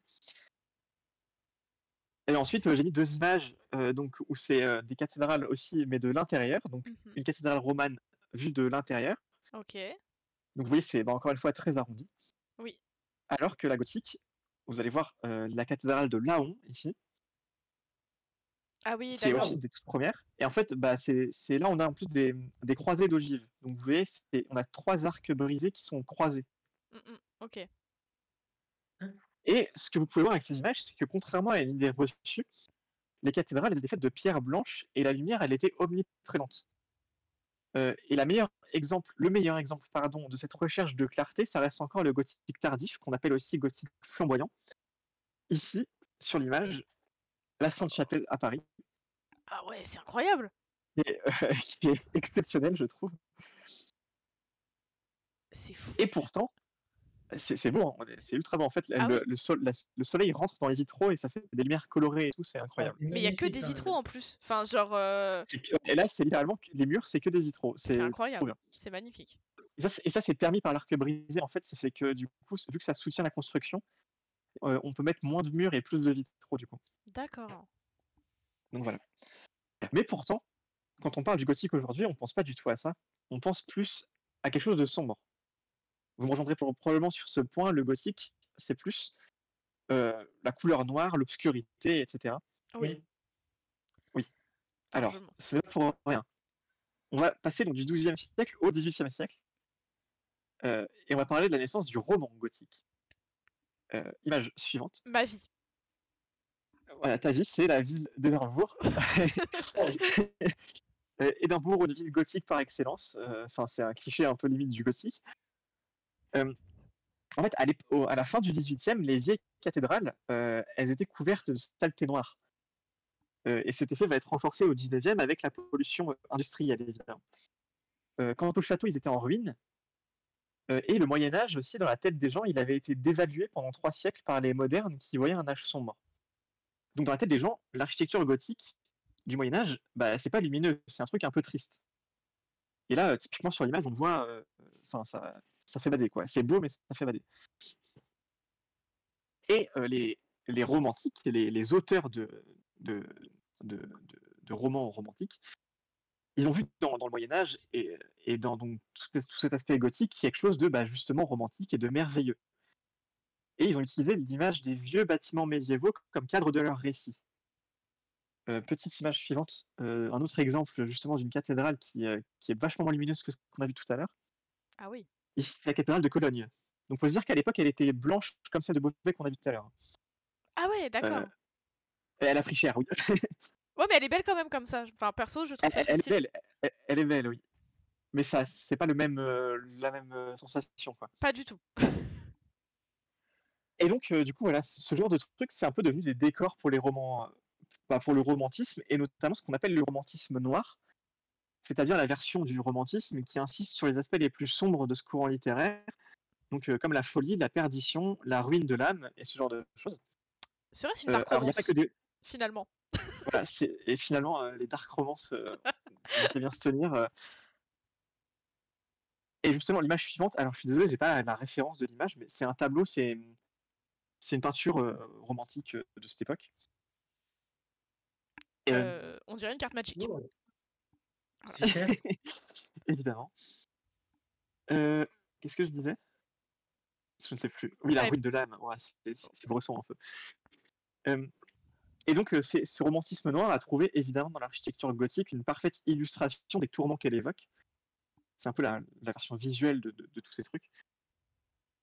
Mais on ne parle pas de romantisme ici, on parle de gothique. Alors, le roman gothique, justement, qui date de la même époque et qui est en quelque sorte le pendant plus fantastique, un peu plus direct du romantisme noir. C'est-à-dire que là où dans le romantisme noir, on a des chimères intérieures, donc la folie, la tristesse, etc., dans le gothique, c'est des véritables monstres. Avec évidemment Dracula, par exemple, de Bram Stoker, qui est un des premiers romans gothiques, j'ai mis une image, ou encore Frankenstein de Mary Shelley, donc, qui sont des romans britanniques. Hein. Tout ça, c'est né en Grande-Bretagne, je précise. Et à partir de là, le gothique a un peu, en quelque sorte, une nouvelle définition. C'est plus juste un courant architectural, c'est vraiment une esthétique qui renvoie au mystère, aux superstitions, à l'obscurité, voire à l'horreur. Alors voilà, petit point. À partir de là, donc, je ne sais pas si vous avez une réaction, hein, n'hésitez pas, hein. Pas de souci. Sinon je continue. Tu peux continuer, Non, pour mais- l'instant, ça va. Il n'y a pas de souci. On a eu de nombreuses déclinaisons du gothique ensuite, après ça, apparues donc notamment au 19e et au 20e siècle. Donc, je vais parler de quelques déclinaisons que j'aime bien. Hein. Le but, c'est pas du tout d'être encyclopédique, hein, d'être, comment on dit, exhaustif. C'est juste quelques déclinaisons que j'aime bien.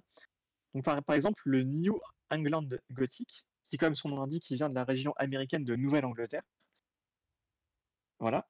Et qui est marqué notamment par ses maisons de style colonial. Donc, c'est les maisons en bois qui avaient été construites lorsque les Anglais sont arrivés sur le continent. J'aime bien cette photo. Hein On disait, j'aime bien cette photo. Ouais, bah c'est souvent des maisons dans ce style. En fait, c'est des maisons en bois très sombre généralement, qui sont typiques de cette région. En fait, il y en a partout. Et donc voilà, ce style, c'est vraiment ça. Et voilà. Mais ça soutient aussi l'esthétique de films d'horreur comme Amityville. Mais image suivante. Image suivante. Et ça, Un tu l'as reconnu trauma. en plus à Next. Ouais. Voilà. Alors ça, c'est pas la maison dans le film, c'est la maison où a lieu le vrai drame d'Amityville, puisque donc c'est un drame où en fait, grosso modo, je vais pas résumer, mais un type a entendu des voix et a tué sa famille. Voilà. Ah, Et ça s'est passé dans cette maison. Et du coup, il y a eu un film, enfin plusieurs films même inspirés de ce drame. Et, et donc, c'est marrant qu'un truc aussi sombre ait eu lieu dans une maison qui justement est de style, enfin, est associé au gothique. Enfin, c'est pas très marrant, mais voilà. Et aussi, on retrouve cette architecture beaucoup dans les récits de Howard Philip Lovecraft. Donc l'image suivante, c'est la maison dans laquelle il vivait. D'accord. Ok. Bon, l'image est toute petite. C'est pas grave, on comprend. Oui. Voilà, parce qu'en fait, Lovecraft était fan du style colonial et du coup, il décrit beaucoup ce genre d'architecture et même pas forcément l'architecture, mais de façon générale l'ambiance de cette région dans ses bouquins, qui est une région assez humide, assez sombre en fait, même marécageuse. Donc voilà. voilà, j'aime pas. Oula, ça me fait flipper ça. Oui, la photo est badante. Ouais, bah, oui, c'est badant comme maison, hein, ce genre de truc. Bah, elles ont l'air vraiment très Euh, grandes. Enfin, ça dégage quelque chose, ouais, c'est Oh, particulier, je regarde, trouve. tu vois la personne là, et vraiment, bah, Oui. tu sais, la statue, elle a la taille réelle à peu près. Bah, la personne tout à droite, on dirait je qu'elle, sais oui, pas. enfin, je sais pas, on dirait qu'elle est en lévitation. C'est une personne, c'est une statue, je Moi, ne je sais sais guère. pas, j'avoue. Je sais pas, Oui, faites-le. c'est curieux. Bah, c'est une statue, je pense. Je sais pas. Mais les fenêtres ont l'air vachement grandes, oui, c'est vrai. Maintenant que Oui, tu le dis. C'est dirait À moins que que ce soit des statues, je sais pas ce que c'est en fait. je sais Des pas. gens ou des statues, je sais pas. C'est bizarre. Mais oui, en fait, c'est des maisons qui ont la particularité de ne pas être très chères. Du coup, elles peuvent être sûrement très grandes parce que, bah, en fait, c'est typique des maisons américaines qui sont ultra mal isolées. Les murs, ils font vraiment 5 cm d'épaisseur, c'est pourri. Enfin bref. Et donc, toujours aux États-Unis, le Southern Gothic, qui représente les aspects obscurs du Sud américain, marqués par des éléments grotesques et l'évocation de thèmes sociaux, comme la pauvreté, la violence, la sexualité, la ségrégation et la religion. Donc ici, on a une des figures centrales de cette mouvance, qui est la romancière Flannery O'Connor, prise en photo avec ses pans. Donc, qui est justement une romancière qui était handicapée, comme on peut le voir sur l'image, et qui parlait beaucoup de ça dans ses bouquins. Et ça fait référence justement à un truc important dans le gothique maintenant, c'est en fait c'est l'importance de la marge. Le gothique explore ce qui est en marge de la société, ce qu'on refuse de voir. Donc évidemment, j'ai déjà dit la folie, il y a la violence, la différence, le fanatisme, enfin tout ce genre de choses. Et c'est là que je cale Ethel Cain. J'adore Ethel Cain. Je ne sais pas si ça vous dit quelque chose. Ça ne me L'image dit rien. suivante. C'est une chanteuse texane dont les textes sont parcourus notamment de son rapport au sexe, à commencer par le sien, puisqu'elle est transgenre, et à la religion, puisqu'elle a vécu dans un milieu évangélique et qui parle beaucoup d'évangélisme. Elle est elle-même croyante, il me semble, mais voilà, elle est quand même très critique de ça. Et donc, c'est ce qu'on appelle du Southern Gothic, voilà. Avec cette fameuse imagerie un peu étrange, je ne saurais pas comment la qualifier. Badant Donc là, c'est aussi, toujours. l'image de son premier album, du coup, qui s'appelle The Preacher's Doctor. Ok. Et c'est là qu'on passe justement, vu que c'est une artiste contemporaine, on passe justement au gothique contemporain. Et donc le fameux mouvement gothique, ou simplement goth, ça va faire Alex. Je plaisante. Donc né à la fin des années 70 au Royaume-Uni, décidément ça naît toujours au Royaume-Uni, ils adorent ça. C'est inspiré du cinéma expressionniste allemand, du punk, puisqu'on parlait justement de la marge, donc le punk c'est une contre-culture évidemment, et bien entendu du gothique tel qu'on l'entendait jusqu'alors.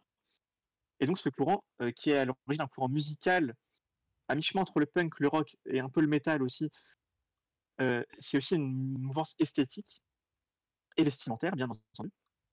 Donc ici sur l'image, le groupe The Cure, qui est un des premiers groupes de musique gothique. Il y a, parmi les principaux groupes, il y avait Velvet Underground, Killing Joke ou encore l'artiste Alice Cooper. Voilà. Mais ici c'est The Cure du coup. On peut voir qu'ils ont un style incroyable. Banger, j'adore.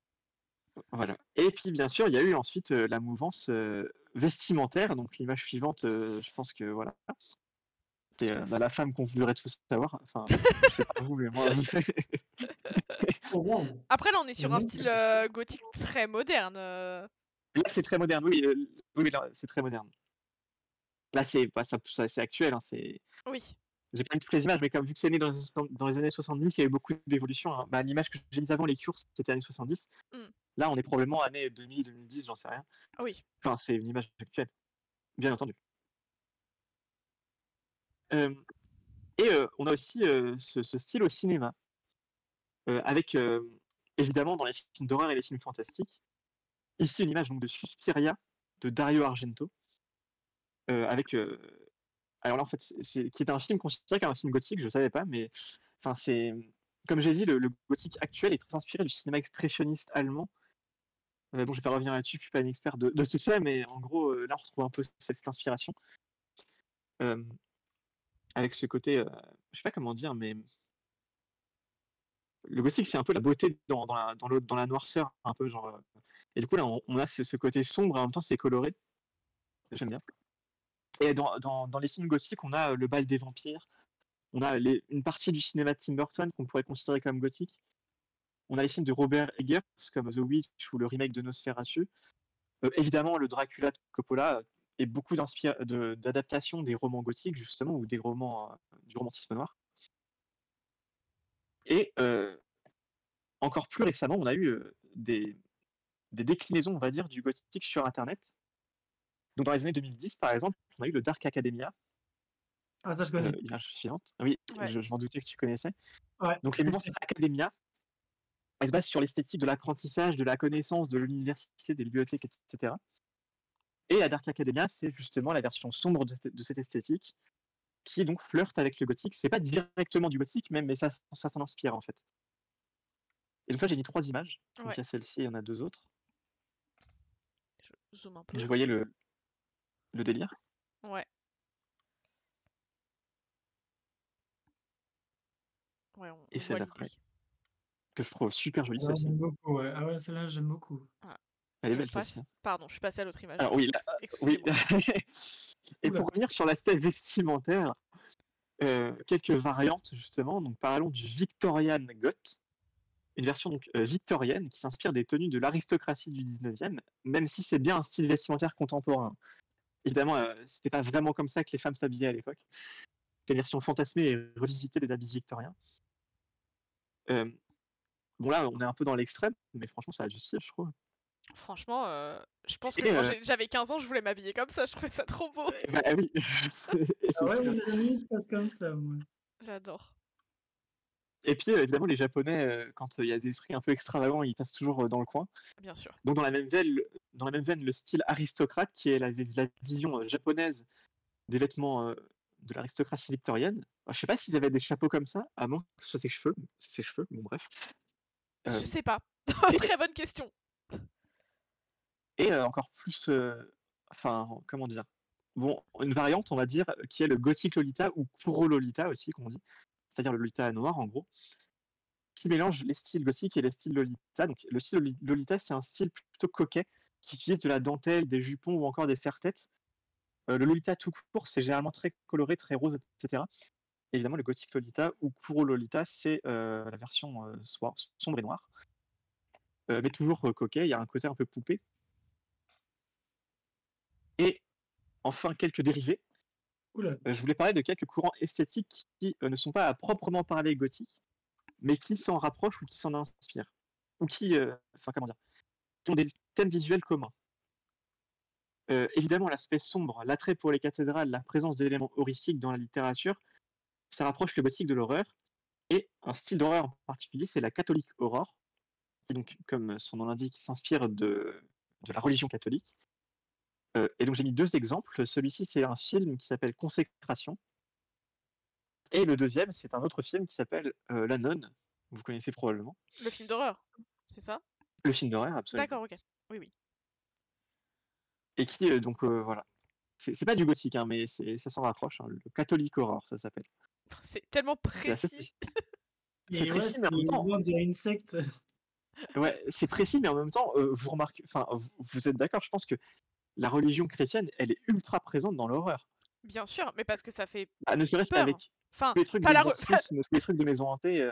Exactement. Mais parce que ça fait. Alors, je finis ma phrase avant de tomber dans la sauce. La religion chrétienne ne fait pas peur, c'est pas ça que je veux dire. Si, si, Attention! tu l'as dit. Oula. Non, c'est Tu pas l'as ça! dit. Non, Oula. mais dans le sens où. Dans le sens où non, justement, enfin, mettre de l'horreur dans quelque chose comme ça, bah forcément ça fonctionne parce que c'est pas ce qu'on en attend Oui. à la base. Normalement, Oui. enfin, en tout cas pour les personnes qui sont croyantes, c'est censé les guider, les Bah, il orienter, y a un enfin être quelque côté chose de détournement des symboles aussi, Voilà, exactement. Là, forcément, tu avec fais. les esprits qui retournent les croix et tout. Oui, et une Bah, nonne, c'est pas censé faire peur à la base, c'est censé être quelqu'un mm. justement qui t'accompagne dans ton cheminement, dans quelque chose de positif. Forcément, si ça devient un Ouais. zombie, c'est un peu plus terrifiant. C'est sûr. Un autre genre, un autre style qui est pas du gothique mais qui s'en rapproche, c'est la witch house. Donc c'est un genre musical à mi-chemin entre la house, la dark ambiante, l'industriel et une esthétique occulte. En fait, il y a essentiellement un groupe qui est connu dans ce genre de musique, c'est peu le groupe Crystal Castles. Donc ici, c'est la pochette de leur deuxième album, Crystal Castles 2, tout simplement. Et notamment la chanteuse du groupe qui s'appelle Alice Glass et qui est sur l'image suivante et qui est trop stylée. Ok. Elle fait peur, Donc, mais ok. elle fait peur tout de suite. Attends, j'ai pas l'image d'après. Ah, pardon. Ah non, j'étais pas sur la dame, j'étais sur la petite fille qui faisait peur. Non, elle est Ah très non, belle. non, Il y a pas non, de problème. Madame, vous oui, êtes très jolie. oui, elle est jolie. Et donc, bon, le groupe n'existe plus, mais elle fait une carrière solo maintenant, mais je sais pas si c'est de la Witch House. Mais en gros, la Witch House, je conseille d'écouter Crystal Castles. C'est de la musique électronique, mais ultra sombre, c'est un peu badant. Franchement, c'est cool. Et Et pour terminer, on va mentionner le culte core, une esthétique basée sur les cultes, les sectes, les rituels et la manipulation. C'est une esthétique qui ne flirte pas toujours avec le gothique. Par exemple, le film Midsommar, qui est pas du tout dans ce style-là, qui est très lumineux, mais qui est du culte core. Mais parfois, ça s'en rapproche, comme avec cette image. Alors, je sais pas du tout d'où ça sort cette image, mais voilà. Et l'image suivante, qui me fait bader personnellement, parce que c'est une vraie photo d'un vrai rituel, Ah bon? d'une société secrète qui s'appelle le Bohemian Grove, une société secrète américaine, qui est censée être un groupe de gens, en gros, riches. Enfin, je sais pas ce qu'ils font, mais en gros, ils brûlent une chouette géante tous les ans et c'est flippant. Et voilà, donc c'est très varié, on l'a vu, le gothique c'est un terme très vaste, puisqu'il désigne aussi bien des cathédrales médiévales, des romans du 19e, des japonaises à Harajuku ou des maisons en Amérique du Nord. Mais le point commun de tous ces éléments, c'est que c'est à la fois sombre et romantique, et, et que c'est à la rencontre en fait de l'obscurité et du merveilleux, de la beauté et de la noirceur. Et c'est peut-être la puissance qui se dégage de la rencontre de ces éléments, mêlée à la folie visuelle qui en émane, qui a permis au style gothique de perdurer pendant plusieurs siècles et d'être encore présent dans la mode et les médias de nos jours. Voilà. Ah, c'est vrai que même encore aujourd'hui, on en parle beaucoup quand même. Tout On à voit fait. tout. Complètement. Et bah écoutez, c'était très intéressant. Je pense qu'on va pouvoir passer à la dernière partie. Je rappelle les règles. Vous allez avoir des critiques de films que je vais vous lire. Donc vous ne donnez pas de réponse avant que j'ai terminé la lecture, s'il vous plaît. Pour bien avoir tout. Et donc ensuite, donc l'objectif est de deviner de quel film il s'agit. Voilà. C'est... Par exemple, tu l'affiches, non? Attendez, je n'ai pas terminé. Ah. C'est normal, attends, je règle tout. C'est pas simple, c'est pas simple. Ah non, mais c'est vrai que streameuse. C'est un métier à plein temps. C'est faux. Alors attendez, l'écran est noir, c'est normal. Ah, j'ai dérapé, mince. Ah merde. Voilà. Donc, je vais vous Ouais, moi, lire je donne- l'extrait et vous pourrez ensuite deviner. Êtes-vous prêts? Ok. Allez. Allez. Donc, 0,5 étoiles. Ce qui est Allez. dramatique dans ce film, c'est qu'il a compris tous les codes pour plaire au 21e siècle. Une mise en scène avec des pseudo-effets artistiques, images en accéléré, transition images bizarres, écran coupé en deux. C'est moche, mal fait, ça casse le rythme mais ça plaît. La volonté non cachée de ce film de vouloir nous faire avoir pitié de ces junkies à la ramasse est typique d'un état d'esprit de ces 2 dernières décennies, lui aussi. D'ailleurs, leur descente aux enfers est complètement irréaliste et ça vaut aussi pour la mer. Bref, si ce film a autant marché, c'est qu'il a compris avant l'heure le schéma pour plaire dans le genre du drame. Je n'ai rien ressenti devant ce film, ce qui explique que je me sois ennuyée à ce point. Alors, je crois que je l'ai. Hein. Alors, il est pas très Attends, compliqué, il est mais tard, je trouvais la vie exceptionnelle en fait. Je vais pas vous mentir, c'est plus ça. Ah, merci pour ton resub, Kev, j'avais pas vu. De rien. Merci beaucoup. Je peux répondre? Bah vas-y, parce que moi Tu peux j'ai répondre, pas bien le- sûr. j'ai pas le- C'est Requiem for a Dream? C'est Requiem for a Dream, bien sûr. C'est pas le film préféré de Guillaume. Oh, je sais pas. C'est pas avec l'œil comme photo, Si, comme c'est ça. affiche. Oui, sur la C'est sur celui-là, l'affiche, ouais. hein. Ouais, C'est Putain, celui-là. mais- Voilà. Ah ouais, Mais il en a fait, pas pris- alors je savais que ça allait être simple à deviner parce que j'ai pas caché les informations importantes. Mais je trouvais la vie vraiment terrible. Donc je voulais vraiment le mettre. Oui, Ok. bah. Numéro 2. C'est- 0,5 étoiles toujours. C'est pire que Évidemment. la mort. Oh, vache. Tout est nul. Le scénario, le jeu des acteurs, les acteurs, la caméra, les décors. Mention spéciale tout de même pour le nombre de faux raccords. Juste inacceptable pour un budget de 500 millions. Mais bon, vu qu'il a Waouh. rapporté 6 fois le budget, c'est plutôt rentable de prendre les spectateurs pour des cons. Après, pour être honnête, il y a une scène avec une technique de camouflage purement nanardesque qui peut à elle seule justifier le visionnage. Hein? C'est Ah, un j'ai- grand indice, j'imagine. Je sais pas. Alors j'ai deux idées, moi. Vas-y. C'est un blockbuster déjà. Moi, je pense à Avengers Ok. et aussi à Harry Potter, mais c'est trop vieux, tu vois. Ce n'est aucun des deux. Ah Harry ouais? Potter n'a pas un aussi Les gros 500 budget. millions, à part Avatar, il n'y a pas eu autant de trucs comme ça. Je sais pas si vous allez trouver franchement. 500 Mais ça millions. pourrait être n'importe quel blockbuster, non? Il y a. Oui, c'est vrai. En soi, oui. Un blockbuster à 500 millions qui rapporte 6 fois le budget. Ah, Bah, attends, il c'est a pas rapporté dans le 6 fois top le 10 budget. des C'est plus gros énorme. C'est un trucs. Marvel. C'est pas un Marvel. Ah C'est un non, Disney. j'allais dire Seigneur des Non. Anneaux, mais Non, c'est pas le Seigneur des Anneaux, je l'ai déjà mis la dernière fois. Donc pour le coup, ce n'est pas des ah films oui. que j'ai déjà mis précédemment. Ok. C'est pas un film de super-héros? Non. Ok. Euh, Bon, ça en élimine pas mal quand même à ce prix-là, on va dire. Ouais. 500 millions. Mais ça C'est me vrai qu'il n'y a dit pas quelque trop chose. d'indices en fait en le relisant. Ah, je sais. Oui, C'est pas Pirates des Caraïbes? non plus. C'est Twilight. Non, on l'a déjà dit la dernière fois, donc non, je l'ai Ah pas relu. mince, putain. Bah 50 nuances degrés. Non, Ah, ça a pas coûté 500 millions. j'espère. Ah si, ça a rapporté beaucoup. Mais Mais attends, un budget de 500 millions? Quel film a un budget de moi 500 c'est millions? camouflage Ça purement n'existe pas. narandesque qui peut elle seule justifier le visionnage. Technique de camouflage. Un film qui coûte 500 millions déjà. Déjà, ouais. Attends. En plus, c'est pas un truc de super-héros, sinon ça aurait pu être mystique Parce que avec Pirates des Caraïbes, ça coûte 350 millions et c'était le plus cher à l'époque. 500 c'est- millions. c'est plus 6 cher, fois, effectivement. donc attends, ça fait 4 milliards à peu près. Ah. Et c'est hyper connu du coup, je présume. Ah, c'est très très connu. Ah ouais. C'est très connu, il y en a plusieurs. Et c'est pas un truc de super-héros. Non. C'est récent. Bah, forcément, c'est récent. C'est récent parce que c'est une saga, il y en a qui sont sortis plus récemment, oui. C'est terminé ou pas? Je ne sais pas. Ah, Fast and Furious. Non, Ah, C'est pas un mince. Terminator? non. Il y en a un qui est sorti il y a pas très longtemps. Et, comment ça s'appelle? Ah, c'est pas un Mad Max, un truc du genre? Non, plus récent. Ah, Ah, Il y en a pas un qui est con, pas sorti con. vraiment il y a pas longtemps. Il y a pas longtemps. Ouais. Qu'est-ce qui est sorti il y a pas longtemps? oula, j'en ai aucune idée. Ah, Qu'est-ce qui est bah non, sorti il y a pas longtemps? j'allais dire Saw, mais il a été annulé. Arrête. Terrible. C'est un genre d'horreur? Non, Thriller? non, C'est de la Fantastique? science-fiction. non plus. Réaliste? Pas très réaliste. De voiture? C'est fantastique, fantasy? Ouais, Non? un peu, ouais. Quoi? Je sais pas Je si suis vous allez paumé. la voir en vrai. C'est quoi? On devrait quand même le Vous connaître. voulez la réponse? Un indice. Ah, ça m'énerve. Attends, encore un tout petit Un peu. indice Alors, attends, je pourrais donner un indice. Attends, je m'entends en double chez quelqu'un par contre. Ça doit être moi. C'est Kevin, je crois. Ouais. J'ai entendu aussi.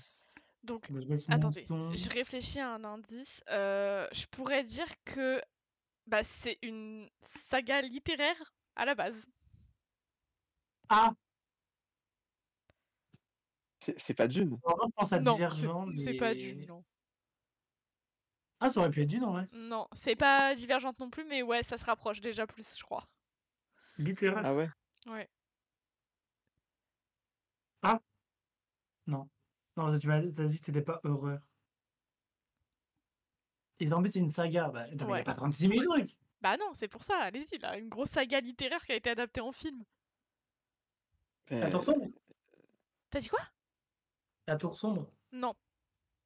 Ah, C'est un merde. film Non, ça, je un sais peu pour plus comment- adolescents? Ouais, pour ado, ouais, plus pour ado. Ah, Ah, attends, je connais pas alors. Si, bah, enfin, alors, il y a un livre japonais à la base, et c'est devenu un style de jeu. Battle Royale?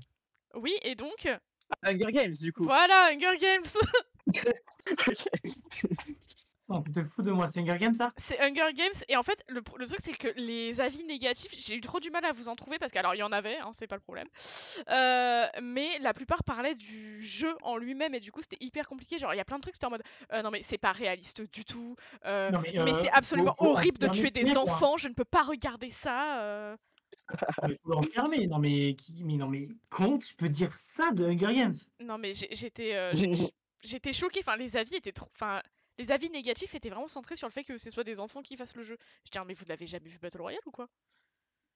Et les Bah autres ouais. avis, c'était en mode, bah, c'est le Battle Royale du pauvre, et ça, bah, je peux pas être pas d'accord avec ça. Voilà. Ah bon? Ouais. Ouais.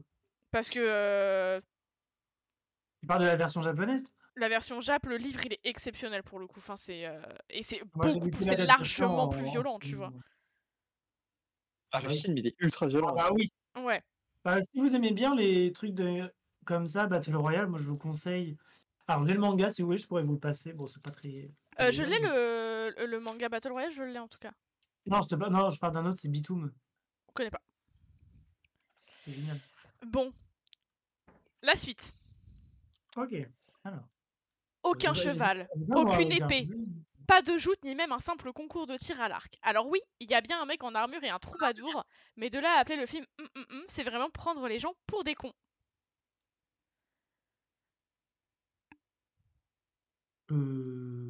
Ah, je pense que là, aujourd'hui, je vais pas être bon, hein, parce que je n'ai aucune idée. Cet avis est une masterclass selon moi, il est beaucoup trop drôle. Un cheval, aucune épée, pas de joute, ni même un simple concours de tir à l'arc. Alors, oui, un troubadour. Mais ça doit être un titre en mode genre l'épée, un truc genre.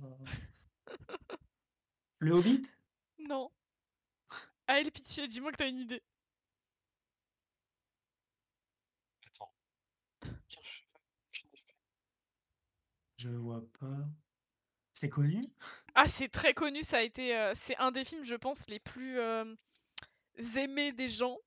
Euh, Ah ouais? Ouais, ouais. Je pense que tu demandes à leurs gens leur film. À leurs gens, ouais. Aux gens, leur film préféré, t'en as beaucoup qui vont te répondre celui-ci. Ah ouais? Ouais. Ah ouais? Ouais. Ben. Ça doit être un blockbuster, du coup. Spartiate? T'as dit quoi? Attends, si, aucun cheval, aucune épée. Non, j'ai dit Spartiate. Un troubadour. Le troubadour, c'est que ça me fout droit de rire. Vraiment, c'est trop drôle. J'ai envie de dire c'est The Dark Knight. Oui, c'est The Dark Knight. C'est quoi? The Dark Knight, le Batman.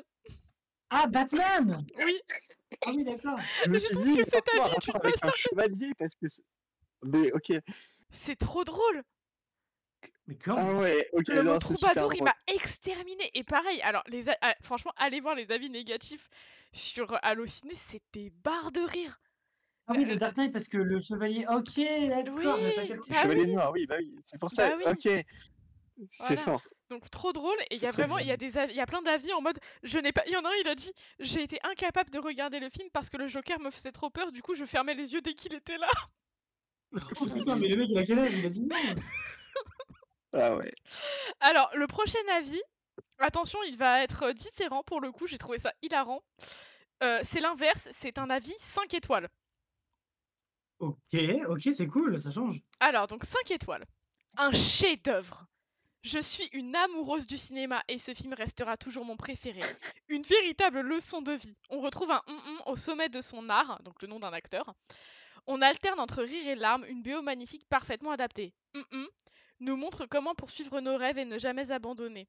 Un film donc adapté à tous les publics qui montre une force de caractère impressionnante. Je crois que c'est de la daube, le film. Oui, du coup, alors le film n'est pas nul en soi, mais ça mérite peut-être pas After. cette critique. C'est pas After? Non. Ah mince. 2016. Qu'est-ce qui est sorti en 2016 et qui a fait un. Il Ça est a fait beaucoup... un flop? Non, alors il est beaucoup plus vieux que 2016, le film, pour le coup. Ah, ok. C'est La connu du date... coup. C'est quand même un film connu. C'est un film très connu. Ah, c'est C'est un un film acteur très français. célèbre. Ça doit être Non. un Brad Pitt. Un truc C'est du genre. français, oui. Je sais pas pourquoi. Ah, c'est français comme Comment film? elle en parle, je me disais c'est forcément français. Euh, Ah, Astérix Obélix. Non. Ah. Mais du coup, t'as caché et ne jamais abandonner un. C'est un nom d'acteur? C'est un. Non, un film. Attends, est-ce Il y a écrit... Non, tout de suite, t'as caché le. Oui, j'ai caché, c'est le nom du personnage principal. Ah, ok. Ah oui, j'ai mal vu. Ok, je croyais que c'était. Oh là là, je suis fatigué.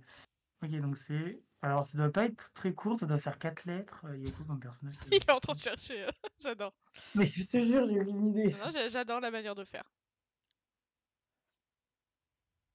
J'aime bien parce qu'il dit pas un acteur, il dit on retrouve un Brad Pitt, un. Oui, c'est très drôle.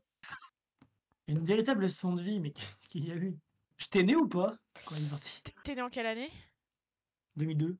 Attends, je te dis ça. Ah, elle a disparu.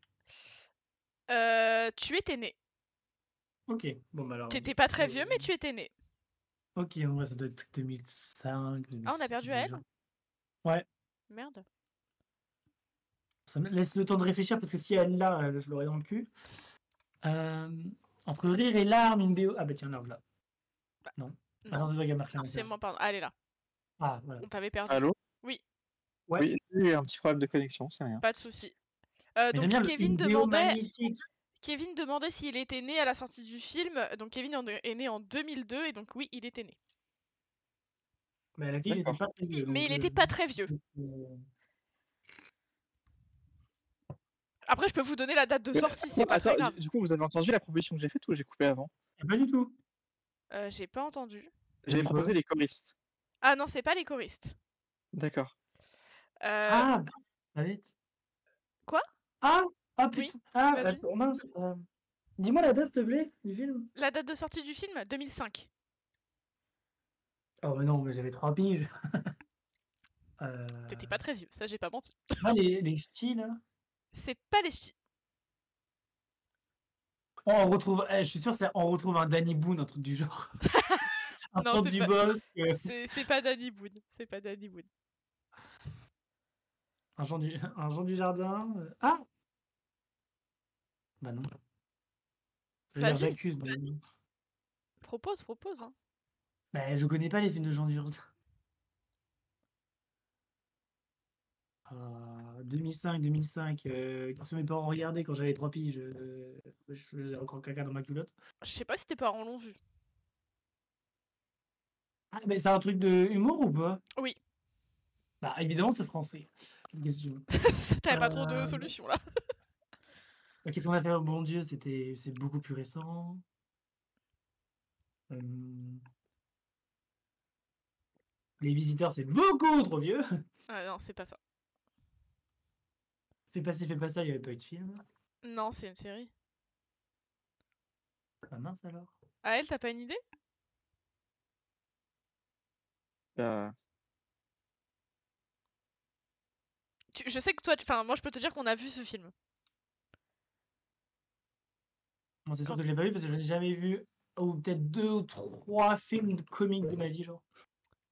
Nous, on l'a vu et je pense qu'on l'a vu pas mal de fois en vrai. Ah, carrément. Je crois, hein. Bah, si c'est pas les Alors, ch'tis, c'est les bronzés du ski. non. Alors, je peux vous donner un indice. Vas-y. ouais, il faut un indice là. Donc, le film est sorti en 2005 et quand il est sorti, ça a été je sais pas combien de refs possibles et de blagues et les jeunes de l'époque ressortaient des phrases du film tout le temps. Hein? Ah, je l'ai. Vas-y. C'est pas le film Fatal Busuka? Non, c'est pas fatal, non. Ah non, putain. Vraiment, c'est une usine à Ça aurait refs, été le film. hilarant par contre. Un film humoristique Ouais, et français, notamment, il y a eu usine une à rêve, phrase. Il y avait une phrase que les jeunes ils disaient tout le temps à l'époque. Brise de Nice? Oui. Ah, c'est. Ok. C'est Brise de Mais- Nice. En fait, je voulais mettre Brise de Nice. Je suis allée dans les avis négatifs et j'ai rien trouvé de très drôle parce que bon, c'était juste des gens qui disaient en mode c'est pas drôle. Bon, après, voilà. Et du coup, je me suis dit, Chef-d'œuvre, attends, putain. je veux voir les avis 5 étoiles là-dessus parce que ça va me. C'est très drôle. Je suis amoureux de Ouais. Parce que maintenant, il faut relire avec Ouais. Brise de Nice dans la tête. En fait. Voilà. Et donc, c'est bien. On a C'est fait entre rire et larmes. J'avais dit le jardin final, putain. une véritable leçon de vie. Ah ouais. Et donc, les mots cachés, c'est bien. On retrouve un Jean du Jardin, comme tu l'as dit, Ah, j'avais Kevin. raison. Et donc, c'est Brice nous Brice. montre. Brice nous montre comment poursuivre nos rêves et ne jamais La théorie du abandonner. 4-5 lettres était bonne. Kevin, Ouais. mince. Dommage. Alors, on va passer au dernier. Je pense que vous allez l'avoir assez rapidement, D'accord. mais il est absolument hilarant. Évitez que ça soit pas un truc français, s'il vous plaît. Beaucoup de bruit pour rien et une logique mise à toute épreuve. Depuis quand les animaux parlent? Depuis quand sont-ils en capacité de créer un régime monarchique de succession familiale? Ne sert à Ah, rien mais c'est d'autre bon. que prouver la bêtise humaine et abrutir des générations entières avec des morales à l'eau de rose. Alors, moi, je pense que je l'ai C'est- pas, mais moi, j'aurais pensé Ah à ouais? Madagascar. Non, C'est le roi lion. c'est le roi lion. Arrête. C'est le roi lion. Et en fait, ça m'a fait trop rire parce que j'ai vu cet avis hilarant. Et il y en avait un similaire qui disait depuis quand les animaux parlent français? Genre, calme-toi. Un Franchement, non régime mais monarchique de succession familiale. Mais je peux pas penser qu'il y en a qui sont premier degré. non, c'est bien sûr c'est un avis second degré, c'est J'espère hilarant. pas. Hein. Mais c'est absolument hilarant comme avis. Quelqu'un a pris le temps d'écrire ça et c'est trop drôle. Avec des morales à l'eau de rose. Ah À ouais, genre l'eau de vraiment le cycle rose. de la vie. Non mais franchement hilarant. J'ai trouvé vraiment cet avis absolument exceptionnel.